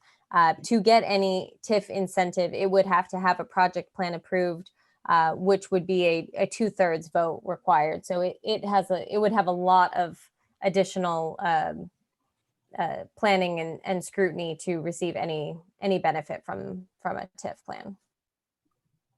And Catherine, I sincerely appreciate that discussion. I know that there has been some discussion in reference to the bridge project. I do know that there has been discussion of a $2 million to the bridge project when we've been trying to find the additional dollars for a fire station in Piper and closing the one in Fairfax. And if it's a contingent on a $2 million participation from the unified government to bring the bridge to part of the project, I think there's some concerns about the viability of that. But that is the discussion among commissioners. I just want to ensure that we're not doing anything that would take commissioners out of that discussion. No, not at all. So this does nothing. There is nothing that you are voting on today that really has anything to do with the bridge. So all it is saying that, yes, we would like to see development in that area. But in terms of this is not locking you in to do anything at all with the bridge. And legal, I anticipate that's correct. Okay, that's correct. Thank you very much. Thank you, Patrick, for that. So I do see another hand, Commissioner Townsend.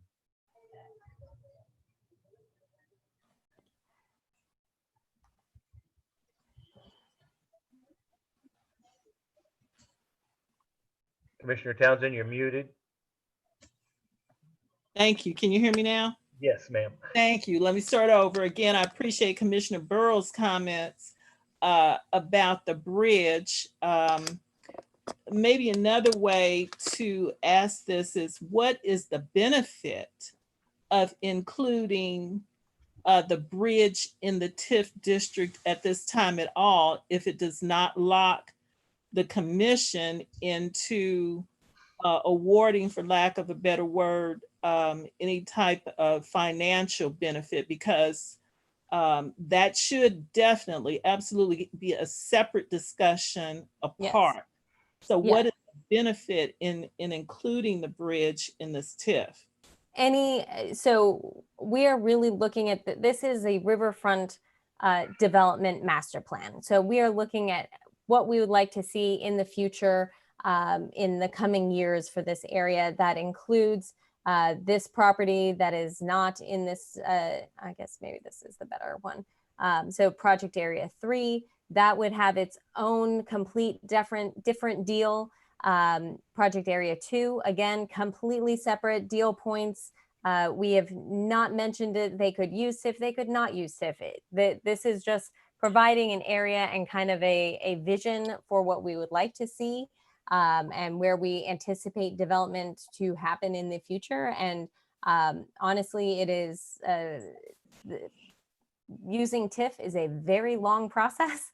And so by kind of lumping these in and making a larger district, you are taking one step out of a 6-month process.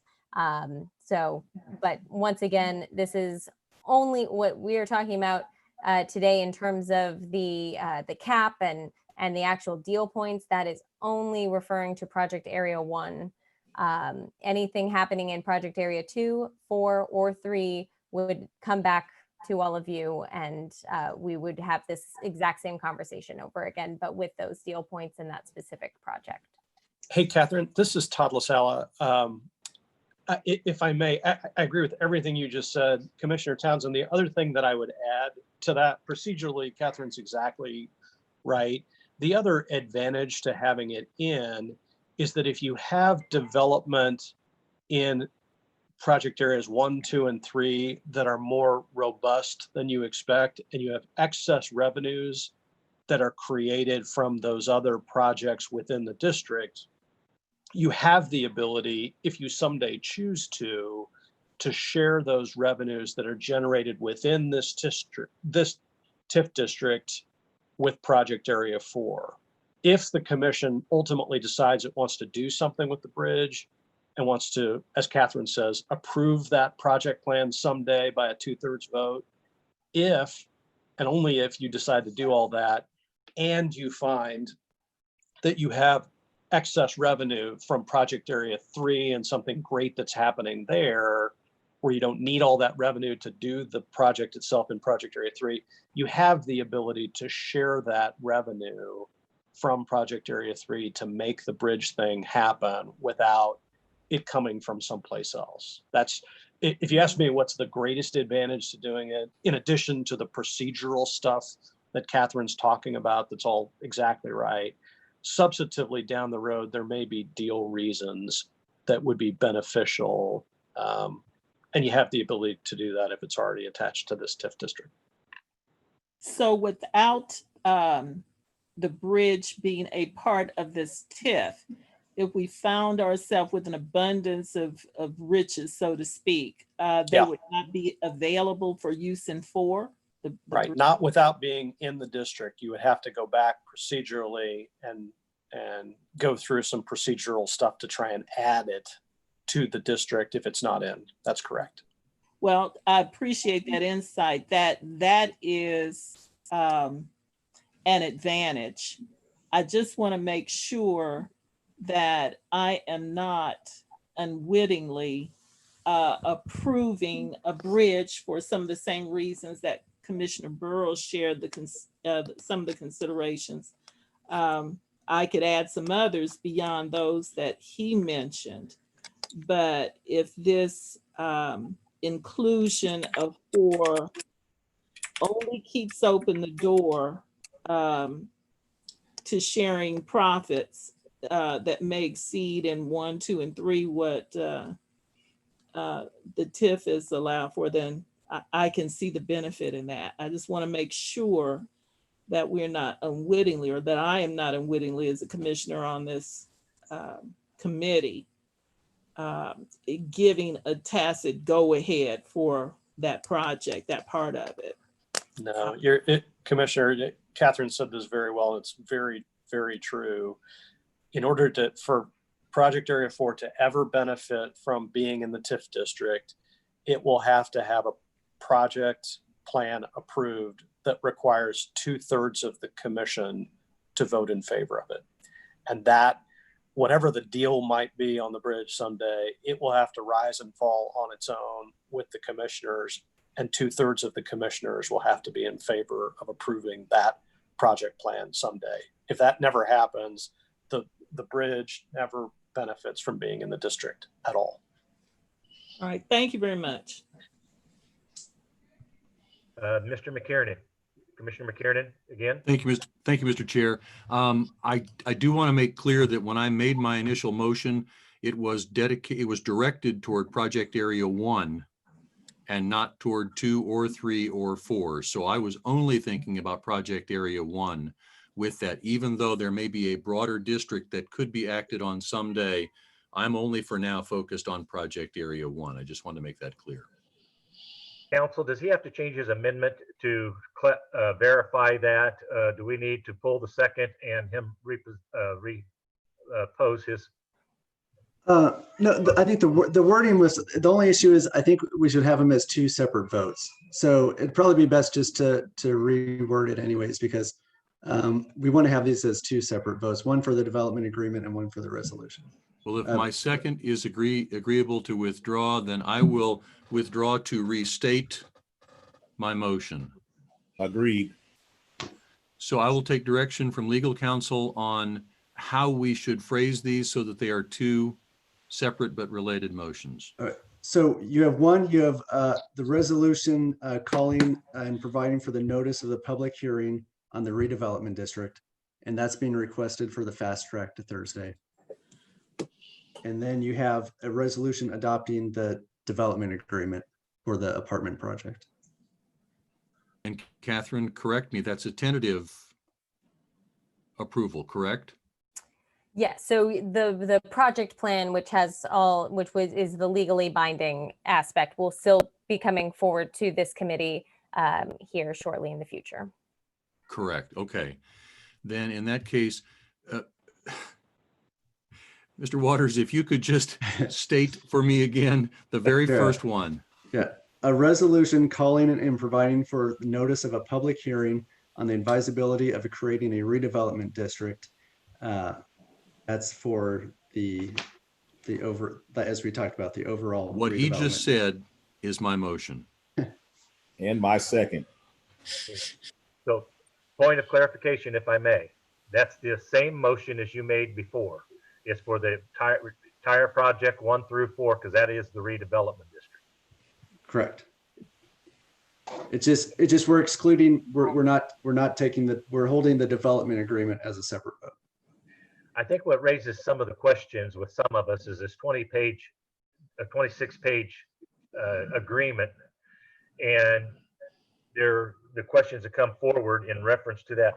Many of us are very supportive of the development Mr. Cronk and Hall are proposing.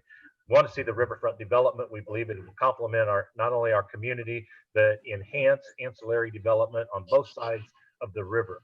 And for that, I am very thankful and grateful, but I don't want to miss an opportunity that may shortchange an additional project if we can bring additional dollars and resources to the table. So I think that's been some of the concern few of us commissioners have had in reference to the number 4 within the project. So staff, I'm going to make it a matter of public record. I trust your judgment and your guidance in including the entire 1 through 4. But 4 will have to come before the body. If I understand by Mr. LaSala's comments, it'll take a 2/3 vote to approve project 4 to move forward.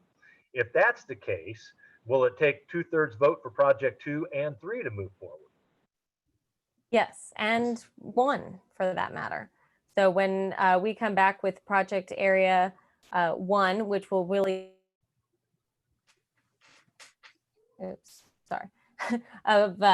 so project area 1 will also need a 2/3 vote when that project plan comes forward, which will be forthcoming.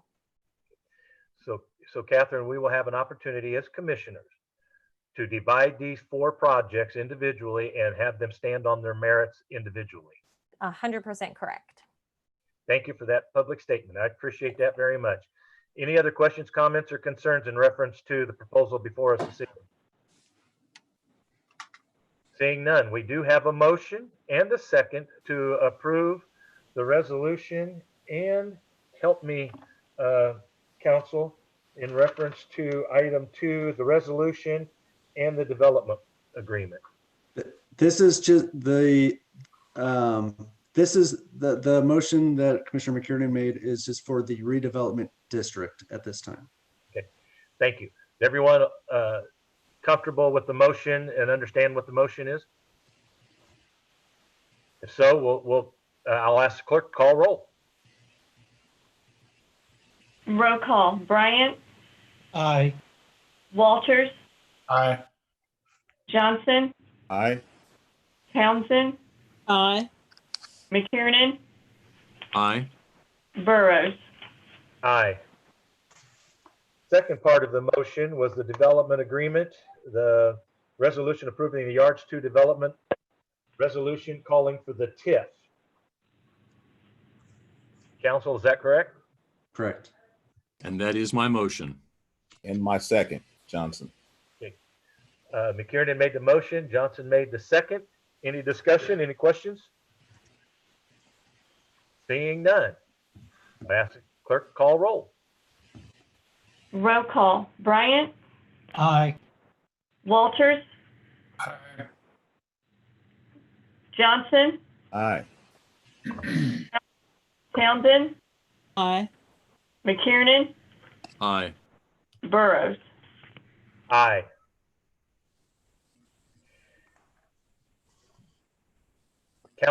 Committee, thank you for your patience with us this evening.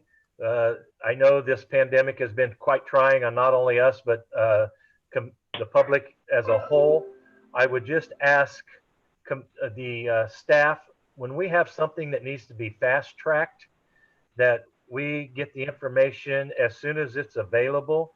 And if it's an extensive piece of information, that we may want to have a hearing or on cruise to ensure that we are fully understanding what is before us the night of the meeting. And that's my comment as chair. I truly appreciate everyone's patience. And with that, we are adjourned. No further business. Thank you.